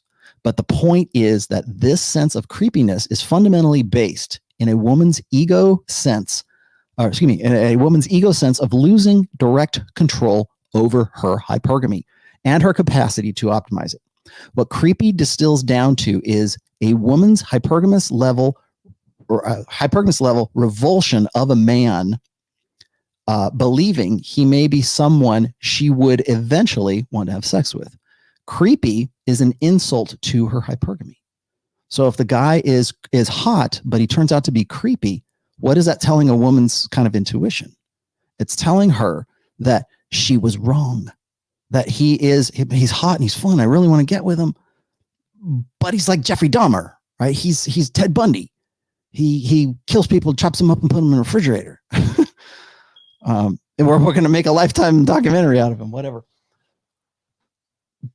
So what I think where guys sort of lose the narrative here and is what I was saying here before, creepy distills down to is a woman's hypergamous level revulsion, like she would naturally be revolted to a guy, believing that he may be someone that she would eventually have sex with. So as I've said before, I think a lot of guys miss this. It's kind of a maxim, I guess, or I guess it's a saying or a quote. Guys will say this, like, a woman knows within the first 5 minutes of meeting you that if she'll have sex with you or not. No, but she knows within the first 5 minutes of meeting you if she won't have sex with you. That's what women know pretty obviously between, I also wanted to also point out that when I was watching the Vox Day video about sociosexual hierarchies, he'd mentioned something, and I think I brought this up before, is he was mentioned something about the guys who are in the sort of the gamma state. These are the guys who believe that logically they should be the ones that women are attracted to because they have more intelligence, they're more interesting, and they think that it's that, and because the blue pill conditions them to think this way, is they think that by doing those things that they are in some way like women will say like men are not entitled to sex. So those guys, like if a guy, like a gamma guy says, I did all these great things for her, I did her homework for her, I did all these, I proved that I'm the best guy. How come she keeps going and banging the alpha on the weekends and comes to me and I'm the emotional tampon, but I'm clearly more smart than this guy. I've got more going for me, but yet she keeps going back. Women interpret that as if the guy's complaining. Because what that guy is doing, what that gamma guy is doing, is he's trying to apply logic to the arousal process. What is it? I think it was David D'Angelo said that attraction is not a choice. I would say arousal is not a choice. Attraction is definitely a choice. arousal is not a choice. I think he was just he might have been just using those synonymously, but I think that when a woman is hot for a guy, that's just it triggers the lizard brain. It's something that why does the hot fireman calendar outsell the dad bod calendar? Well, because it triggers the arousal process is very much linked to the instinct and the emotional side for women. So when gamma guys come in and say, I can't believe rationally, reasonably, I should be the one that you should be attracted to. And then what women do is they interpret that as if that guy thinks he's entitled to sex. And there's nothing more creepy to a woman than a guy who thinks he's entitled to having sex with that girl. The only time you're entitled to have sex with that girl is when you pay a prostitute. And even then, I would say you're treading on thin ice. If there is a pre-established contract transaction that is supposed to take place, then perhaps. But women hate that. They resent that. They resent the idea. Like when guys, when beta guys say, "Hey, I took you out to dinner," or they don't want to be a foodie call. Like when I was talking, was it Jack? What the hell? Jack Napier. I was talking to Jack Napier about like paying for dates and things like that. And I won't get into that too much because I don't want to reheat that argument. But one of the things that women have a real problem with is that if a guy takes her out and she is actually using this guy for a foodie call, she can always fall back on the sort of indignation that comes from her being sort of, incredulous about this guy's intent. Like, oh, well, you took me out to dinner. We were just having a friendly date. Men aren't entitled to sex. Just because you took me in on a very expensive lobster dinner doesn't mean that I was going to sleep with you. How dare you? Men feel they're owed sex. Another essay I've written. And it's not that men necessarily feel like they're owed sex. It means that they're trying to get into this transaction. Like if I do these things, or men are very deductive, right? If I do these certain things, women will respond by being intimate with me, by being friendly to me, by loving me, giving me whatever, escalating things. Because they think that that's, they've been taught from a very early age that if they're serviceable, then they should necessarily be attractive, which is absolutely 100% not true. So when women say, well, or they get indignant, they say, oh, well, men think that they're owed sex. Well, the reason why they get upset about that is because they are contemplating. They're contemplating the possibility or the potential of being forced to being transactionally obligated to having sex with a guy that their hypergamy otherwise would tell them, no, don't have sex with that guy. He's a beta. He's a gamma. He's a chump. He's trying to use rationality and reason to get me to have sex with him. Oh, I don't want to have anything to do with that guy.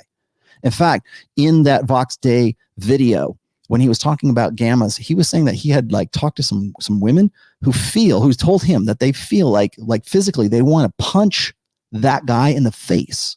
They wanted to, that's the kind of reaction that women have towards gammas. Why would that be? Why would it be that women would have a hostile, violent response to a guy who is a gamma, who's trying to convince them that they should have sex with him? Because what he's doing is overtly in her face trying to subvert her hypergamous filter. I'm a beta. I know I'm a beta. I'm a chump. Maybe I don't know it. Maybe I do, but she sure as hell knows it. Her lizard brain recognizes it, confirms it. The guy's a gamma. He's a chump, but yet he's still trying to make a case logically that that she ought to have sex with him. That he's the perfect boyfriend. Why does she keep going with the hot guy in the foam cannon party? Why? Well, because the reason women get very upset and indignant and they write laws and legislate and mandate against this is because it's a beta male trying to subvert hypergamy, trying to take that control away from her. It's like the guy saying, well, you know what? The social contract is this. If I do these things for you, then you have to give me sex, or you have to be nice to me, or you have to be in, like when women say this, when women do this, like, I'm sure you've heard this before. This is funny. How dare he tell me to smile more? Like, I'm sure you've heard that, or like mansplaining kind of thing, but like women just get bent because a guy said, hey, that I use this sometimes with like women online just to sort of like just to sort of razz him a little bit, I'll say, you should smile more, knowing that it's going to really piss him off.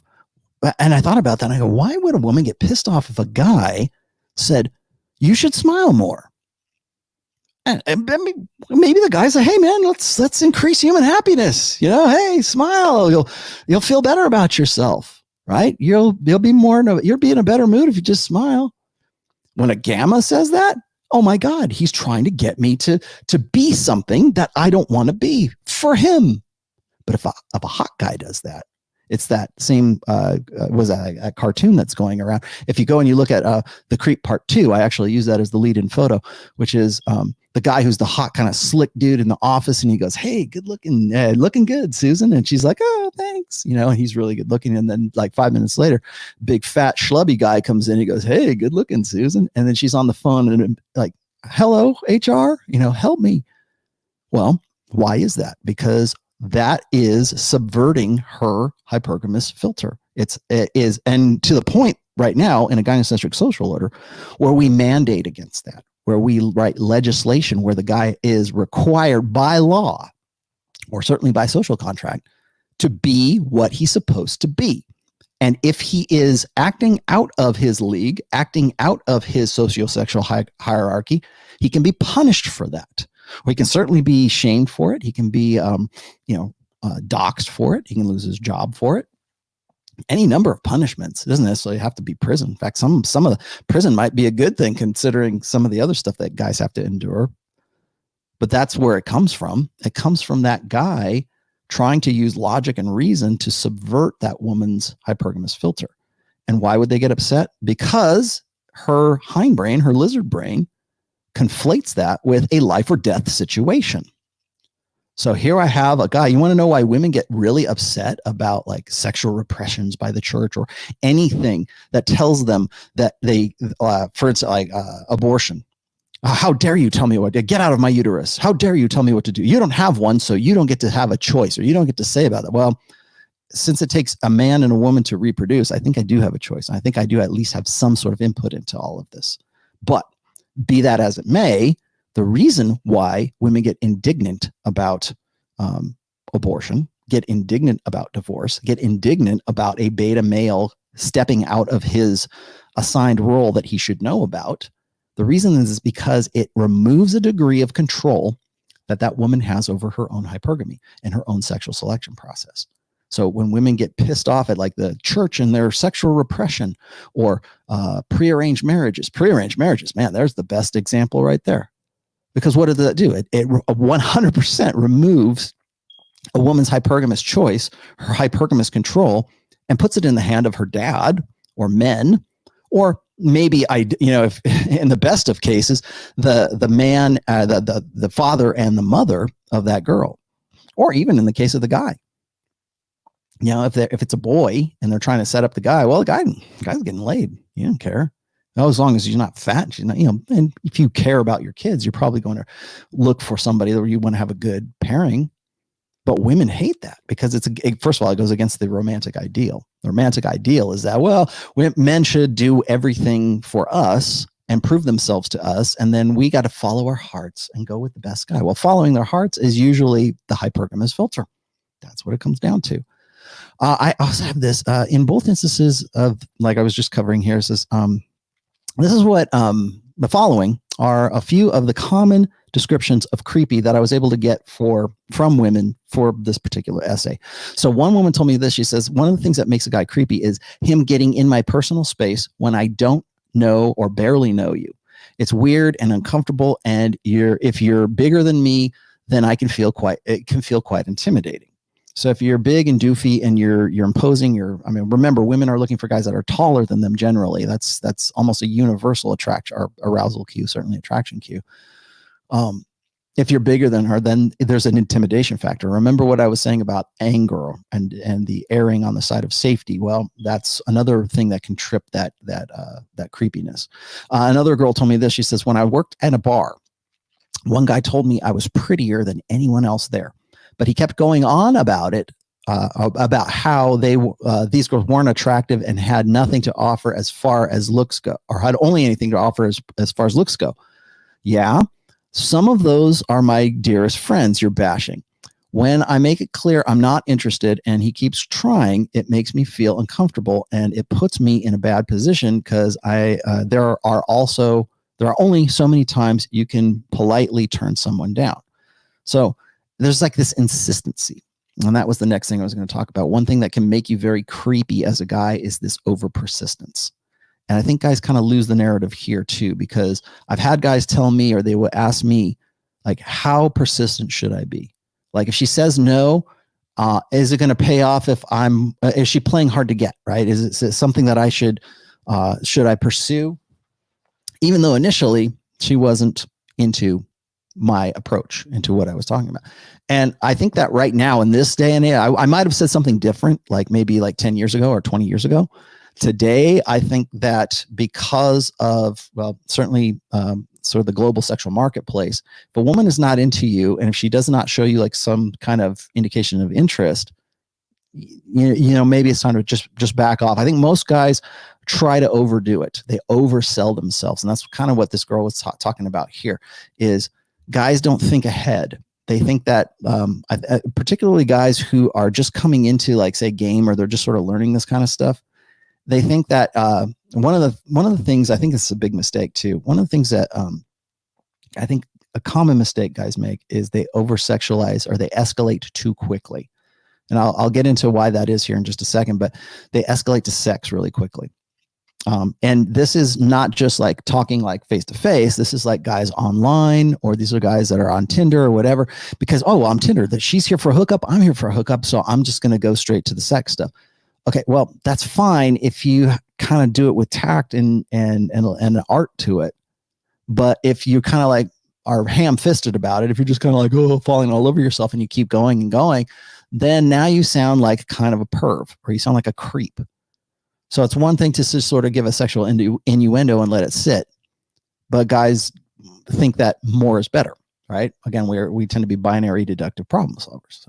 So over persistence, I want to read this part here too. So it says, it's unfortunate but totally predictable response to much of our entertainment where the storyline involves a man winning an initially uninterested woman either by wooing her, that we're getting back to courtly love, directly, or by performing some great feat, like some honorable, service to her. Again, this is a chivalrous romantic ideal.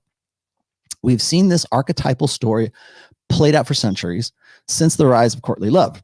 Persistence is always rewarded in Disney blue pill fantasies. Everyone is a hero of their own story.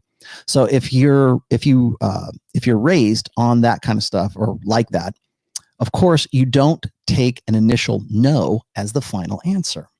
And guys will do this all the time, particularly when it comes to like what I call the sniper mentality.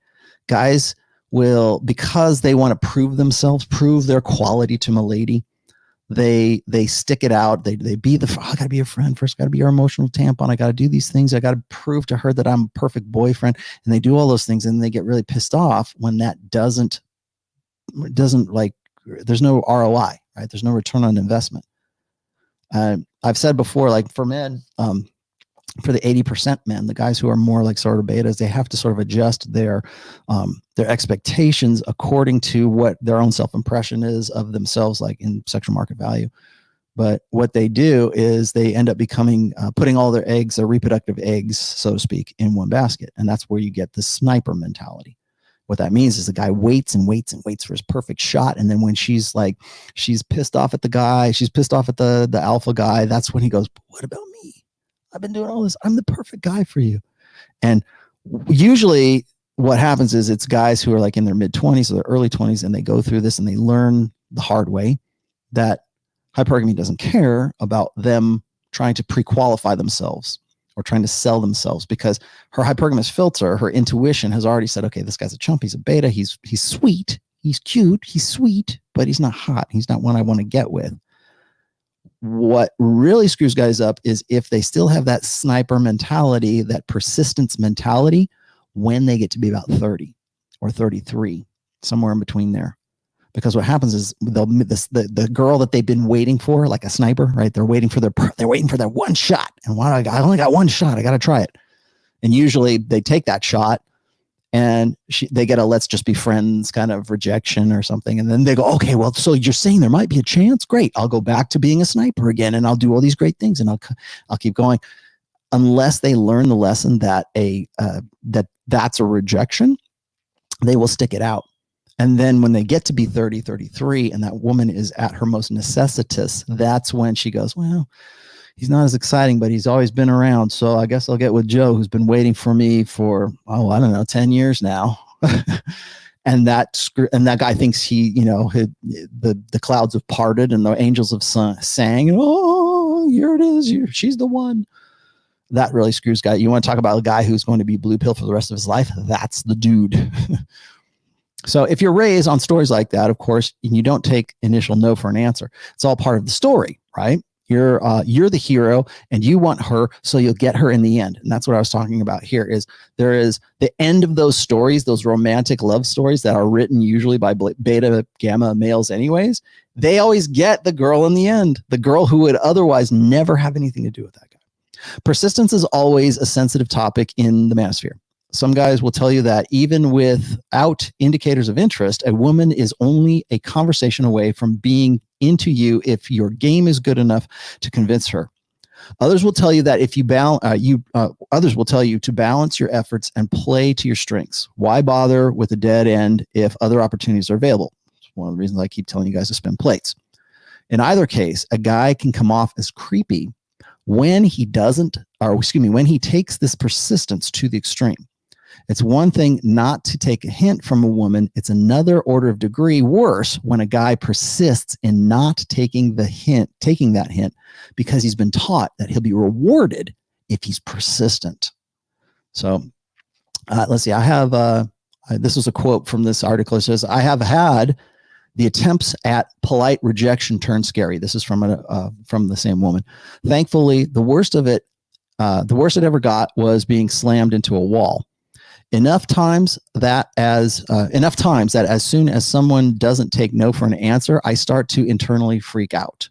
So when women go through these things where you've got a guy who's acting creepy and he doesn't take no for an answer, that kind of conditions them to think that all nice guys are really creepy assholes who don't want to have, who are really not presenting themselves as what they would otherwise, like basically thwarting her hypergamous filter. I had some other ones here. Maybe that's it. Oh, here it is. This is another one. I wanted to read these to you because these were like actual quotes from girls when I was writing this. This girl says, I get creeped out by guys who immediately start talking about sexual topics in response to everything you say. Every single time you are in communicating distance of each other while you two barely know each other, you drop a hint, like a sexual hint. I had a guy that found a way, albeit poorly, to turn everything I said sexual. And whenever I called him out on it and told him to knock it off, I was being a prude, quote unquote prude.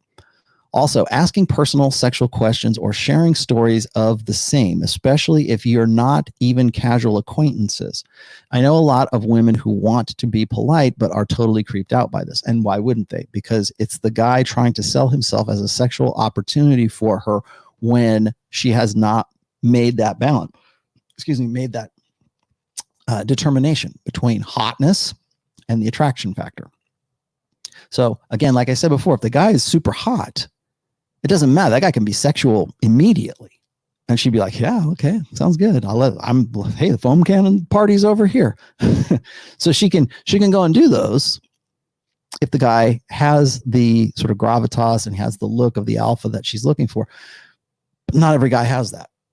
Some guys aren't 10s. Some guys are 9s. Some guys are 8s. Some guys are 6s, right? Some guys are not going to be able to pull that off. And so as a result, they've got to find some way to sort of balance the deficits right there. So when you start over sexualizing things, I named this actual section like, where's my hug? Because I've heard so many beta guys with girls who assume this sense of familiarity with the girl on female terms. When you get like guys who are male feminists, they're on female terms. But what that means is they are selling themselves as a girlfriend. I've said this before. I will say this again right here. And I probably should have said this earlier, but women have boyfriends and girlfriends. And if you're not fucking her, you are her girlfriend. We'll get into that in another show at some point where I talk about communication styles or communication, but just for sake of brevity here, women will, when you start acting as if you are a friend, when you start acting in a way that her girlfriends, that is analogous to the way that she interacts with her girlfriends, her hindbrain sees you as a girlfriend, not as a intimate opportunity. And guys think that by identifying with women, that they will get in there, right? Well, I got to be supportive. I got to think more like a girl. I got to be her friend. Oh, what do you do with your friends? Your girlfriend? Like guys like this will always say, oh yeah, guys and girls can be friends, totally platonic, no problem. Like, yeah, I got lots of girlfriends. Well, really, what do you do with them? Well, we hang out. Well, what do you do when you hang out? Paint your nails together and talk about cute guys. What do you do? Well, we just hang out and we talk.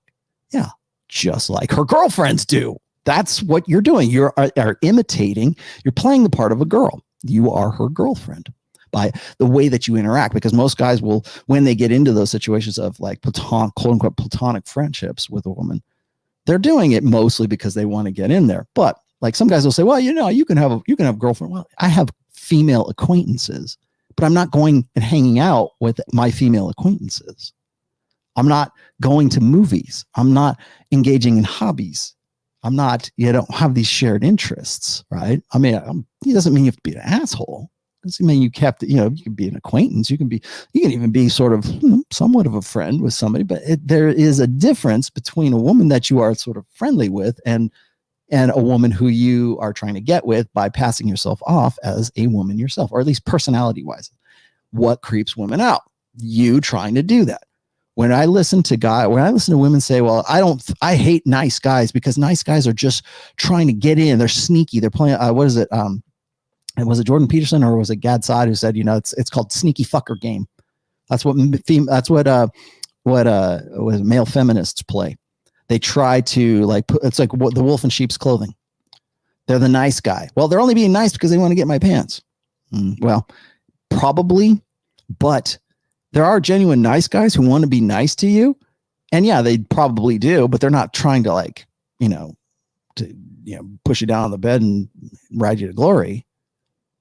But women have to presume that. That's the thing is it's based on masculinity for most women today in a gynocentric social order is based on fear. A fear of losing hypergamous control.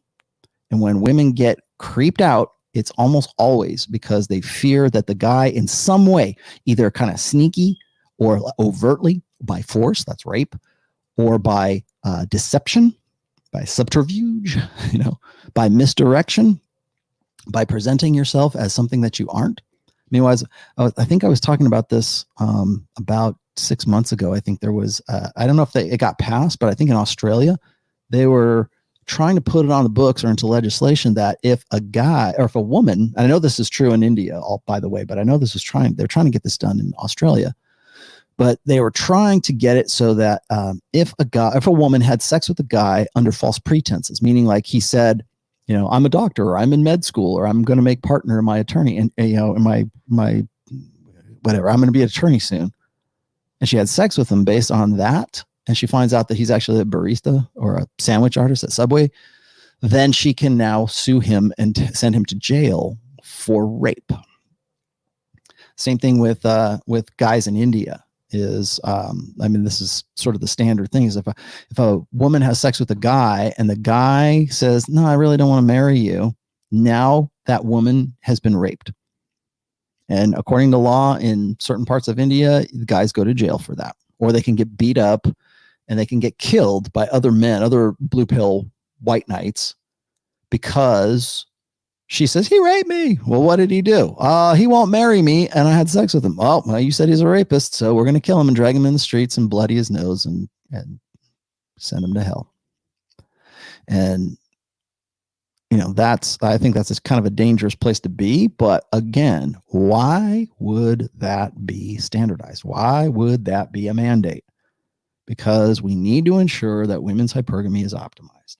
In a gynocentric social order, that's where it comes down to. So when a woman feels creeped out by you, or when you come off as a creep, it's generally because she can't determine, or maybe she has determined and she doesn't know how to get rid of you.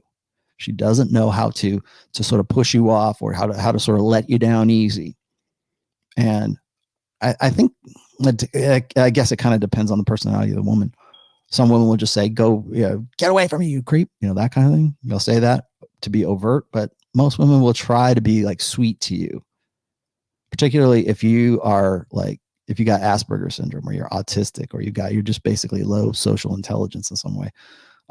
Guys don't get it. Sometimes they think that they mistake that sweetness, that sweet rejection, as sort of interest. And if they just keep it up and persistent, then they'll get in there when she already is creeped out by that guy. So, all right, I'm gonna try to catch up here. Sorry, guys. Oh boy, geez. Okay, let me go back here. John DeLam, I think, is where I was at. A man goes from attractive to creep when they show you too much invested interest from beginning. Your thoughts? What did you say that? A man goes from attractive to creep when they show too much invested interest in the beginning. Yeah. Yes, but sometimes remember, when a woman rejects you, it's easier kind of mentally if she says, well, he was a creep, so dismissed, rather than, well, he's good looking, I'd really like to get with him, but not my type. It's easier kind of, I think, intellectually, or maybe ego wise, for a woman to sort of designate you as a creep and be done, or a jerk. You're a jerk, you're a creep, whatever. Yeah, there's something wrong with you, not wrong with me, something wrong with you. And if I can convince, that's what really gets me about, say, let's just be friends rejections, is it doesn't do that guy any favors.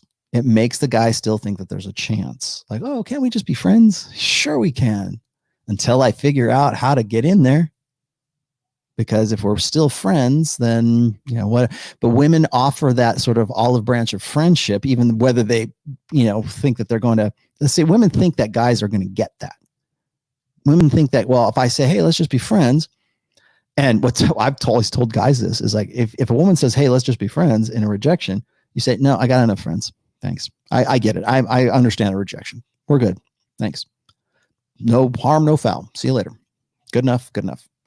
Women hate that, because women hate the idea that there's someone somewhere on planet Earth that doesn't like them, that put that back on them, because now the responsibility for that rejection is now on her, not on him. Because when it comes to rejection, remember, that's a quality call. So it can't be her who's not quality. It has to be him who's not quality. He's not good enough. I reject you. I don't want you in my cooter. I want you out of here. So what's the easiest way to do that? Either I go and say, well, hey, I like you, but you're not really my type, and can we just be friends? What that is not that rejection is not for you. Let's just be friends rejection is for her. It's for her to feel better about herself. Well, hey, I said, hey, can we just be friends? And he was an asshole. He said no. He was a jerk. He was a creep. Only creeps would say no. Right? Because if he says yes, sure, we can be friends, no problem. Or it's all good, no worries. I'll see you later. Take it and accept that, and be like, again, that's showing sort of social intelligence right there. But it's a rejection. It's, you're not good enough. You didn't meet my standards, and for whatever reason, and you've been rejected. That's why I keep telling guys, I said, never, if you can be a dick about it. You can just say, hey, you know what? I got enough friends. Thanks. Got it. Whatever. I guess I'm not your type. Whatever. See ya. Usually I would suggest guys who are like spinning, again, why do I keep emphasizing spinning plates, is because you never get into that situation. Women are coming to you, or you've already got some sort of connection right there. So you're never getting into that sniper mentality. You're never getting into that sort of beta way, or that beta mindset of trying to be good enough so you can take your shot and say, hey, date? No, let's just be friends. Okay. That's, to get to that point, to even have that conversation, means you're doing it wrong. It means that you don't have an abundance mentality. It means you need to be working multiple angles, not just one. So I'm not saying you don't like approach and, say, hey, you want to get together? You want to go for a date? You want to go for a drink? Whatever. I don't think people really date all that much anyways these days. But remember, a rejection is a rejection is a rejection. So whether it's sweet and nice or whether it's get away from me, you jerk, it's still the same thing. But the responsibility of that rejection, women will always, when a woman is nice, they just can't get a hint. He just doesn't get it.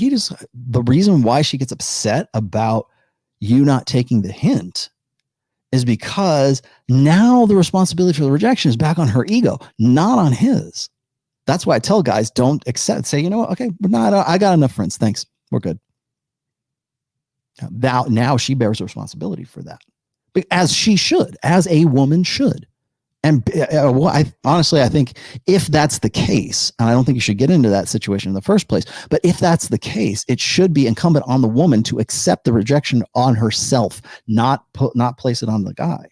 Certainly in this day and age anyways, but that never happens, right? Guys they want to be affable. They want to be nice. We want to be agreeable.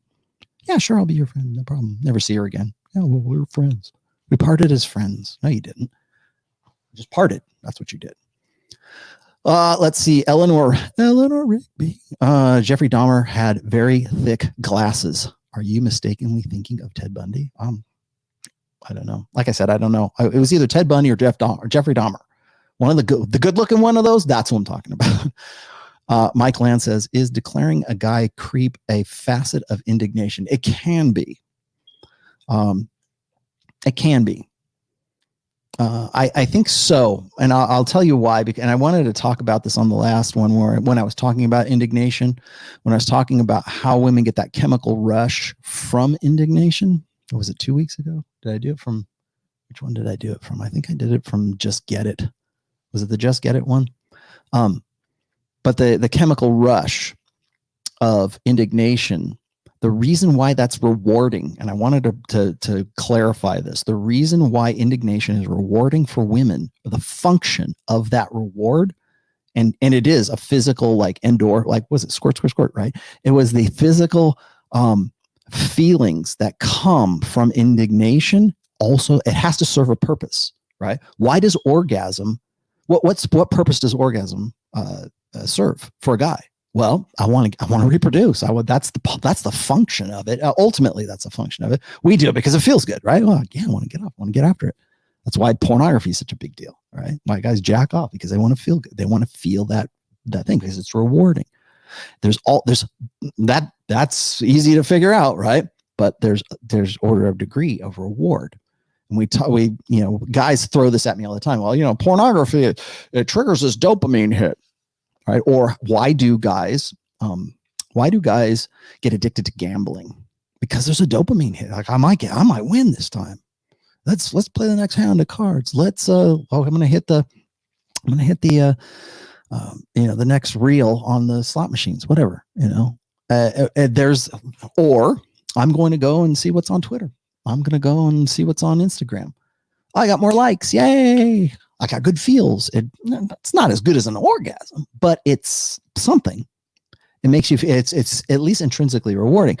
So, but each of those has to have at least some evolutionary component as to why they're rewarding. What was the function? What was the behavior that was supposed to be motivated by that reward?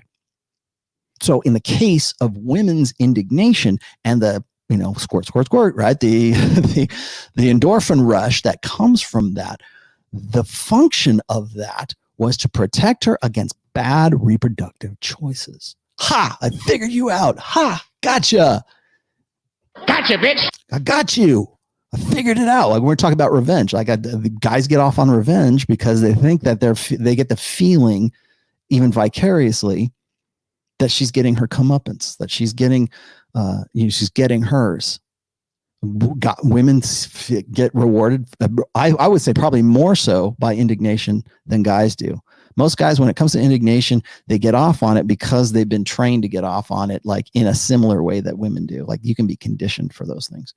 But for women, it's innate. It's an evolved part of their psyche to feel indignation and get the reward and get the rush and get the endorphin squirt when that those things happen. That's why they create that for themselves, because they like that feeling. Why do guys jerk off? Because they like the feeling that comes from it. Why do women watch Tyra Banks and watch some pickup artist, recount his, hedonistic ways? Because women figured it out. I got you. It feels good. Because what it does is it prevents her from having sex and reproducing with a guy who was false. And now it's confirmed false. Reward. Feels good. That's why. That's where it comes from. Eleanor Rigby again. It's hard for a young woman of childbearing age to seem creepy. The only way is if she seems like a stalker. Oh, to be creepy. Okay. In history, older women past childbearing age who seemed creepy were called witches. Well, yeah, there's a creepiness to witches. Okay. But here's the thing. Why is, I would argue this, and I get where you're going, Eleanor. But the reason why we think of like a mummy as creepy, or alien from Aliens, or like vampires, werewolf, whatever, like the classic monsters kind of thing, or the devil, right? Why do we think of that as creepy? Is because it's something that we're revolted to. An old woman who's kind of like, like our classic impression of what a witch would look like Wicked Witch of the green and melts when you throw water on her, is because it's a physical manifestation of something that is wrong with that individual. That person is emaciated. Oh God, eat a sandwich.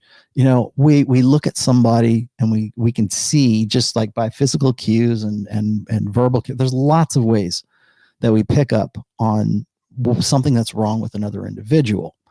And it's not just looking at them and going, oh God, she's super overweight, or he's emaciated, or something like that. Or whatever. We have that kind of revulsion feel. So yeah, maybe in a way, I get where you're going with that. I think you're probably picking up on the spinster dynamic. Like if a woman doesn't have kids by a certain age, and it's getting older and older today, then we think that there's something wrong with her. Like maybe she's barren. A barren woman was a huge issue when, like, especially if she was married to like a king or a noble or something. Barren women, what was it? Sarah in the Old Testament, right? She was barren. There's something wrong with. We'll never have kids, or something wrong. Here, bang my concubine, or bang your maid servant, right? And let's get this over with and have some kids. There's to be a barren woman was sort of a curse for women. So yeah, maybe might have something to do. I would say it's probably like a witch would probably be more like, oh, that's an ugly person, I want to stay away. But the barren woman used to be like, well, you're not reproductively viable, so yeah, you're worthless. And I'm not saying that personally. I'm just saying that that's sort of like the Gestalt consciousness, is that a woman who's barren is worthless. What does she contribute if she's barren? Even Sarah was depressed. I'm barren. I'll never have kids. I'm just using it as an archetype. I'm not trying to say that's the be all end all. Spencer says, why do most red-pilled, it's not a verb, dude. Why do most red pill men usually fall prey to blue pill cuckoldry in the end? Also, how could men universally have vastly different experiences that we argue about red pill and black pill right? I don't know what you're talking about. So here's this is the easy question, and I'm going to give you the easy answer. Red pill guys, when they fall prey to blue pill cuckoldry, is usually because they've never really internalized red pill awareness, and they don't live it. To know something and to live by something are two different things. To make decisions accordingly. Again, it's the difference between knowing game and practicing game. I keep telling you guys, game is just applied red pill awareness. How you do that, that's on you, man. That's your prescription. You tell me what you did with it. That's what I want to know. But why do they do that? I've seen plenty of guys do this. Yeah, they think that that's their only option. There's something in the back of their head that I would say that most guys that fall into that usually fall into that because they're purple pill. They're still clinging to those blue pill ideals, and they think that they can use red pill awareness and the things that they know about red pill and the things that they know about game to achieve those blue pill ideals that they've been taught by Disney and everybody else. Oh yeah, we're going to live happily ever after. I'm going to go marry a single mom because that's the noble thing to do. Well, don't worry. I am still the dominant man. I'm still the patriarch of the family. It's just that I'm not the stepdad. I'm the dad who stepped up. No, you're a cuckold. In the end, evolutionarily speaking, pragmatically, realistically, you're a cuckold. And you signed up for your own cuckoldry. Well, why would a red pill guy do that? Well, because, again, knowing and doing are two different things. There you go. Now, how could men universally have such vastly different knowledge? You should probably... the intensifiers in your tweet here is a little bit much. Different experiences, what we argue about. Okay, so there's two things. You're arguing from individuation. Individuation is this, and women do this all the fucking time. And so this is sort of how women think and how feminized guys think. We're all special snowflakes. We're all individuals. It's all our individual experiences. Women are women. People are just people. You don't know that. You don't know him. You don't know her. You don't know what their history is. Never judge a book by its cover. Don't be so judgmental. People hate the idea of predetermination. They hate the idea that they're not in control of their choices. They hate the idea that somebody might not be held to their degree, I guess, of personal responsibility. I should really do a show about personal responsibility. The reason I'm even making an issue of this is because I have covered that in book 4, which is why do guys get so hung up, a certain mindset gets hung up on the idea of personal responsibility, and how does that interact with, like, say, red pill awareness? Because guys think that if I say something about like evolutionary psychology or whatever, they think, oh, that's that's determinism. Yeah, people are people. We're all above that. No, you're not. You're there. Do you get hungry? Do you get hungry? Do you eat when you get hungry? Do you get pissed off? Do you get hangry? Right? Do you get hangry? Congratulations. We all humankind have something that we all have. That's human nature, to get hangry when you're hangry. When you're hangry, when you're hungry. Guess what? There you go. Do you get horny when you see a hot chick and half naked girl? Congratulations. We have a commonality. There's human nature for you right there. So why is it that's easy to accept, but then if I go and I say something about like women's nature or like some sort of predictive framework about men or women, people get bent out of shape because of that? It's not predetermination. It's not that you don't have control over it. It's just that's an influence. It's an operative state. So that leads me to your last part of your very extensive, very vastly different experiences. Is why do red pill and black pill have such a different? And then we don't. I've said this before. MGTOW, black pill, even MRAs, they get the diagnosis correct. The analysis is usually about 100% correct, but they dwell on certain aspects of it because it feeds that need. It feeds that revenge need. It feeds that indignation need that they've learned that they are hopeless, that they are nihilistic, that I can't do it. I'm a creep. I'll never be. You'll go listen to Radiohead. I'm a creep. I'm a weirdo. Hey, everybody, let's go sing together. All right. Let's call ourselves Black Pill. Cool. That's the wrong prescription. You got the analysis right. You understand the disease. You understand what's going on. It's just your prescription is wrong. I'm just saying that it's not a difference in analysis whatsoever. I think if there's a break in, if there's a difference between like analysis of red pill guys and black pill / MGTOW, whatever you want, incel, I don't care, whatever it is that they think that this is some novel shit, and it's not some novel shit. I've been doing this for almost 20 fucking years, man. Next time you think you like, oh, the red pill, there's a gaping hole in this. They didn't talk about. Go and whatever you think that hasn't been discussed in the red pill, the manosphere, whatever. Red pill don't know anything about this. Go and type whatever the hell that is into the search engine in the Rational Mail. I will guarantee you there's probably something there. Probably something I've covered over the course since about 2001, 2002. I will guarantee. And if it's not, I will probably be able to point out where it is.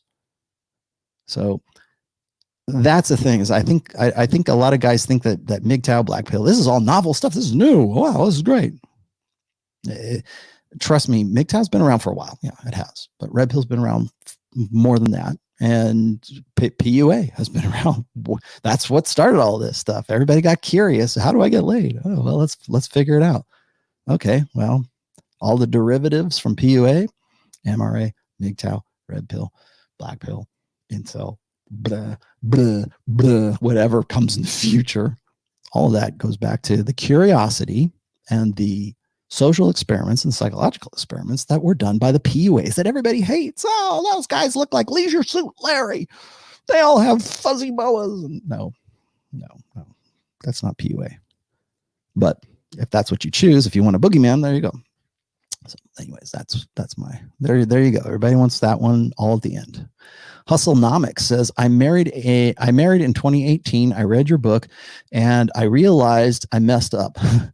I fell for the one-itis and quality woman trap. I'm 33 and ready to go spin plates. Please rant on this and rant on this. Come on, man. Do I rant? I guess I do. And talk about how I can play my divorce. Well, first of all, I'm not going to rant because I already did that rant. You can go look at the plate spinning episode that I did back in March when everybody told me to go fuck off because the COVID-19 was the world was ending. Oh my God, that red pill stuff is gone. We'll never have, I can't believe you're talking about it at a time like this. I talked about it and now you can benefit from that.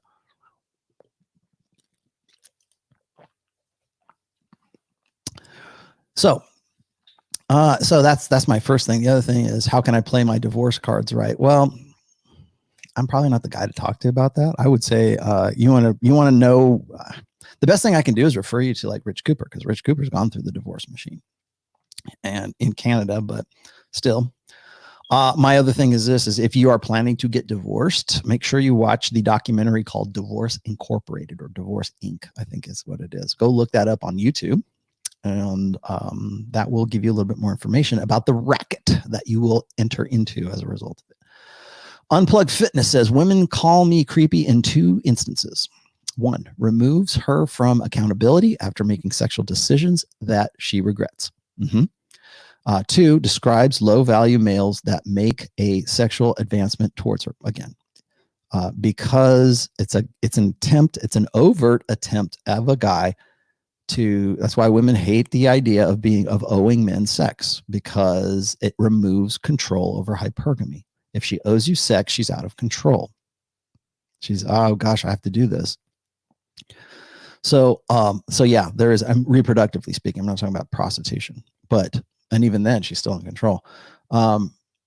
So yeah, and I liked your first one here. So I covered 2 already. So let's, number 1 was, removes her accountability after making sexual decisions. Yes. So again, this is sort of the retroactive, like harassment kind of thing. Oh, I regret doing that. I wasn't really into it. I had sex that I didn't really want to have. Well, that's tough shit. Unless we can make the whole legislature say it's not tough shit. And now you owe me back pay. now I'm going to put you in jail unless you settle out of court. What did you say? Oh, I got another correction here. Sorry. It says, women call me creepy in 2 main instances. Removes her accountability after making sexual advances that she regrets. Yes. To shame lower value males that make sexual advancements towards her. Yes, I covered all that. Thank you. Nano Maximalist says, would a woman in her epiphany phase be less creeped out by someone who could potentially be her beta bucks guy? Again, yeah, I think I covered this as well. Especially the same kind of beta guy she used to be creeped out by in her peak SMV days. Yeah, because as I was saying before, one thing that I've always said, and if you want to get any more details on this, I did a video on the misperception of hypergamy, and I think one of the biggest misconceptions, and I started off the essay about this and the video about this, is that the biggest misconception that most guys have about hypergamy is that it's a straitjacket, that they should just check out of the sexual marketplace. I'll never get married. I never have a girlfriend. I'll never deal with women again, because at some point there's going to be a guy who's hotter than me and she's going to want to bang him, and that'll be the end of it. And all of my investment, all of my relational equity, which is non-existent, but all of that I still believe in, will be gone. It'll be erased. My kids won't be mine. It wasn't, she was never mine. It was just my turn. Now it's some other guy's turn. And they take that, and I'm not disagreeing with that, but what I'm saying is they take that and they think that that's the straitjacket into which they fit hypergamy. There's a lot of variables in hypergamy. A woman is, people say, well, she's going to be hot for another guy. Well, that doesn't mean she's going to bang another guy. It doesn't mean she even has the ability. I'm sure there's lots of women who would like to go bang Chris Hemsworth or Chris Evans or think of a hot guy. I'm sure there's lots of guys who would love to do that. Oh man, am I losing Facebook? How am I losing Facebook? We're having trouble streaming to Facebook. This may be an issue. And Facebook said, oh well. Sorry, Facebook. I'm going to cut you off right now. So there you go. My bad. Hopefully you guys are okay still. Let me see. What else do I have here? So let me just finish that thought really quick. So when you get to be at a certain, that's why I said it's very dangerous for guys who are still blue pill and ignorant and very unaware of the game, the role that they're in when they get to a point where a woman's necessity makes that guy a good choice for her, because he will base his decision to get with that woman based on his idealism because he's been waiting her out, right? He still believes in Disney fairy tales. He still thinks that, well, she's finally completed her journey of self-discovery and now she's seen the light. I'm really the perfect boyfriend. See all those guys in that game stuff. Nah, I'm still getting it, man. I'm going to get. Meanwhile, she's like saying, oh, I was so crazy in my college days and now I'm done. I've had my fun and now I'm done and there's no fun for you. We need to settle down and you need to get to work. And here are a bunch of hoops for you to jump through. Again, remember, women break rules for alphas and they make rules for betas. Well, it sucks when you are married and you're a beta and your life consists of the rules she is making for you that you have to qualify for. And we call that chivalry and we call that the romantic ideal. And Christian churches love it. Right? It keeps that guy in line. Yeah, you got to make her feel like she wants to Delam says, in your next book, I can give you a perspective being married to a Christian Persian woman. I'll show you how fluid religion is in Iran. Okay. Email me, Delam. I'd love to hear what your experiences are. There you go. And the last one of today is going to be Cool Hand. And he says, let's just be friends. LJBF is so the dude won't run off and commit suicide. Yeah, it used to be anyways. He obviously came on too strong and too fast. Check your smoke alarm battery. Yeah, I know. God damn it. Let me tell you something. All right. So thanks for that. You're right. Cool Hand. Thank you for that super chat. And now I'm done. Yeah, I know. I'm sorry. I didn't know you guys could hear that through there. Fuck. You know something? Let me tell you something. I got an issue, and now we're at the end here. Why is it that fire alarms, like when the battery goes, it goes at the most inopportune times? Whenever I have never in my life experienced that little fucking tweet. Beep. At any other time than like 6 in the morning or 4 in the morning, or when you're trying to sleep. That's when it goes off. Not at maybe now it is, but it goes off at like 2 in the morning. I changed one of those batteries at 2 in the morning. I don't think I've ever changed a battery at this time. And now, of course, it's going off because I'm on with you guys. Great. Yeah. Okay. I think, I don't know. Maybe it's just there should be like a superstition, or there should be like sort of like the fire alarm battery gods have like frowned upon you. They want you to stop. Beep. What do you want? Is making yourself your mental point of origin the best way to maintain frame? Yes. Is there a single most important idea you could sum up to not being one of the 85% or so of beta-minded guys out there? Yes, easy. Be your internalized mental point of origin. 1. 2, get in the gym. Look good. Take care of the physical aspect of yourself. That's another one. 3, go read all 16 commandments of Poon that Royce put out way back in 2007, 2009. Read those. Heartiste.org, HEARTISTE.org. You'll see 16 commandments of Poon. Internalize those, live those.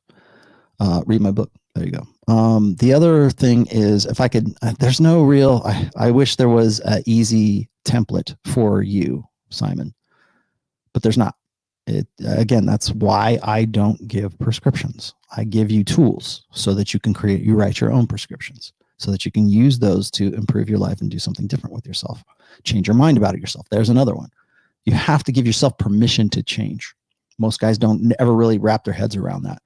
Like, you have to say, okay, I'm going to be somebody different, and I don't care what other people say, because everybody else is going to try to push you back into the box that you were trying to get out of.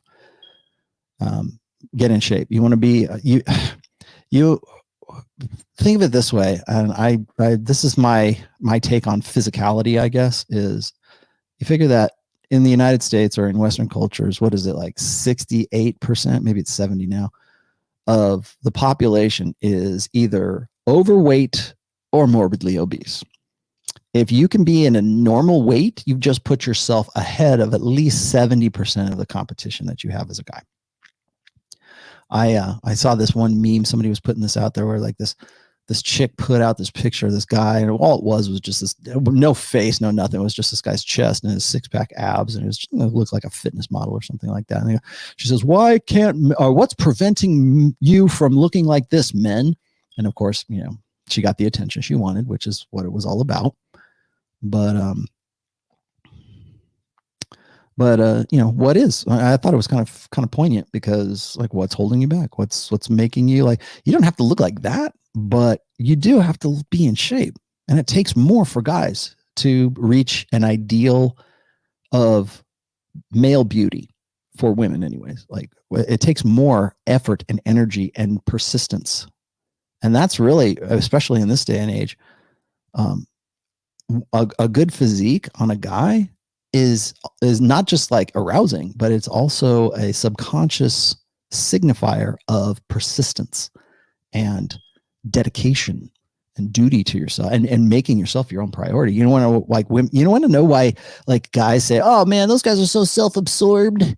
Those guys in the gym, they just look at themselves in the mirror when they're lifting and poof, poof, poof, I'm going to go to Planet Fitness. Fuck that. Why is that a thing? Why do we think that guys who are like work out and like are, want to get jacked, why do we think that there's something wrong with them? Why do we think that they're insecure? Why do we think that that's intrasexual combat? Yes.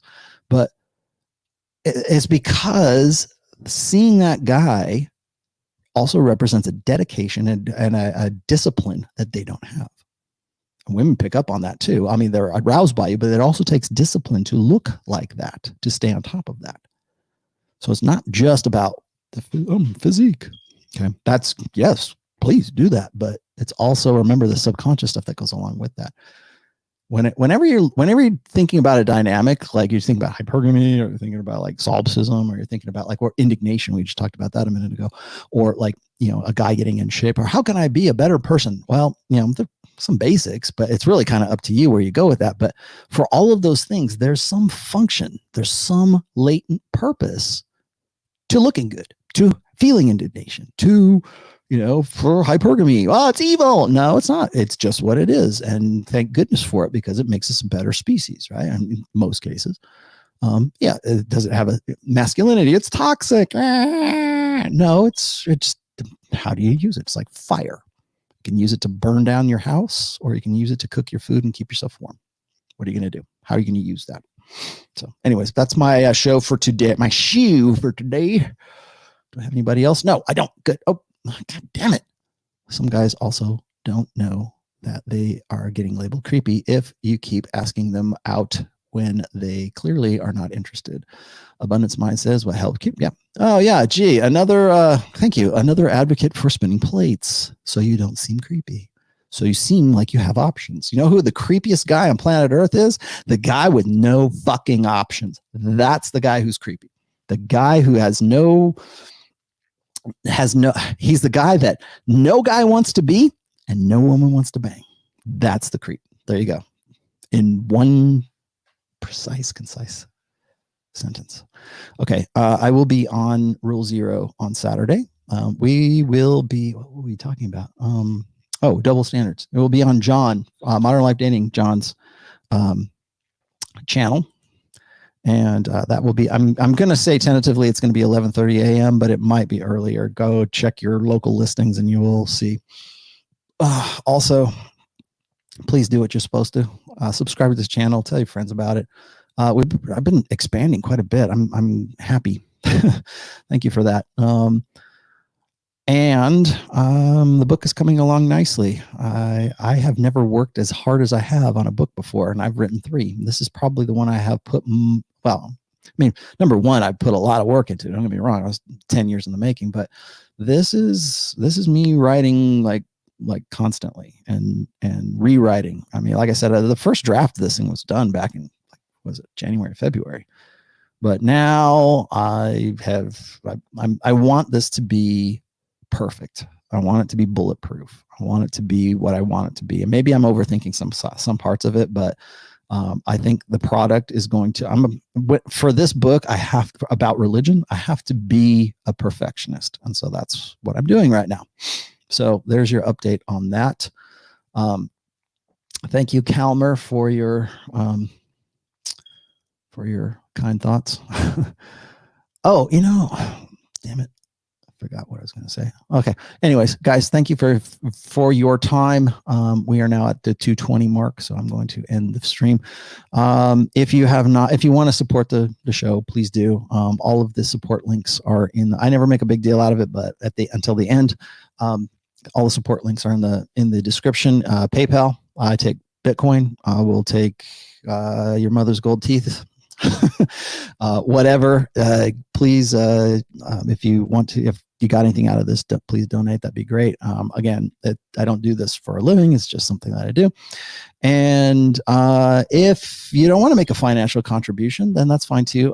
If you can go and give me a decent review on any of my books on Amazon, that is always appreciated, particularly since DDJ and the rest of those fuckers are still like doing their petty ass shit and trying to keep their bullshit, review spamming campaign going for over 1.5 years, maybe 2 years now. So I would love any help when it comes to reviews on my books. Also, what else was I going to say? No, I guess that's it. I'm done. I will also have another stream that comes up. I have 2 streams per week. One's on Wednesday, the other one's on Sunday at the same time. I think you guys are liking the 1 o'clock slot. So, there you go. I will see you guys later, and I'll actually see you guys on Saturday. Also, remember, there's a new essay on the Rational Male right now, so go check that out. All right, bye-bye.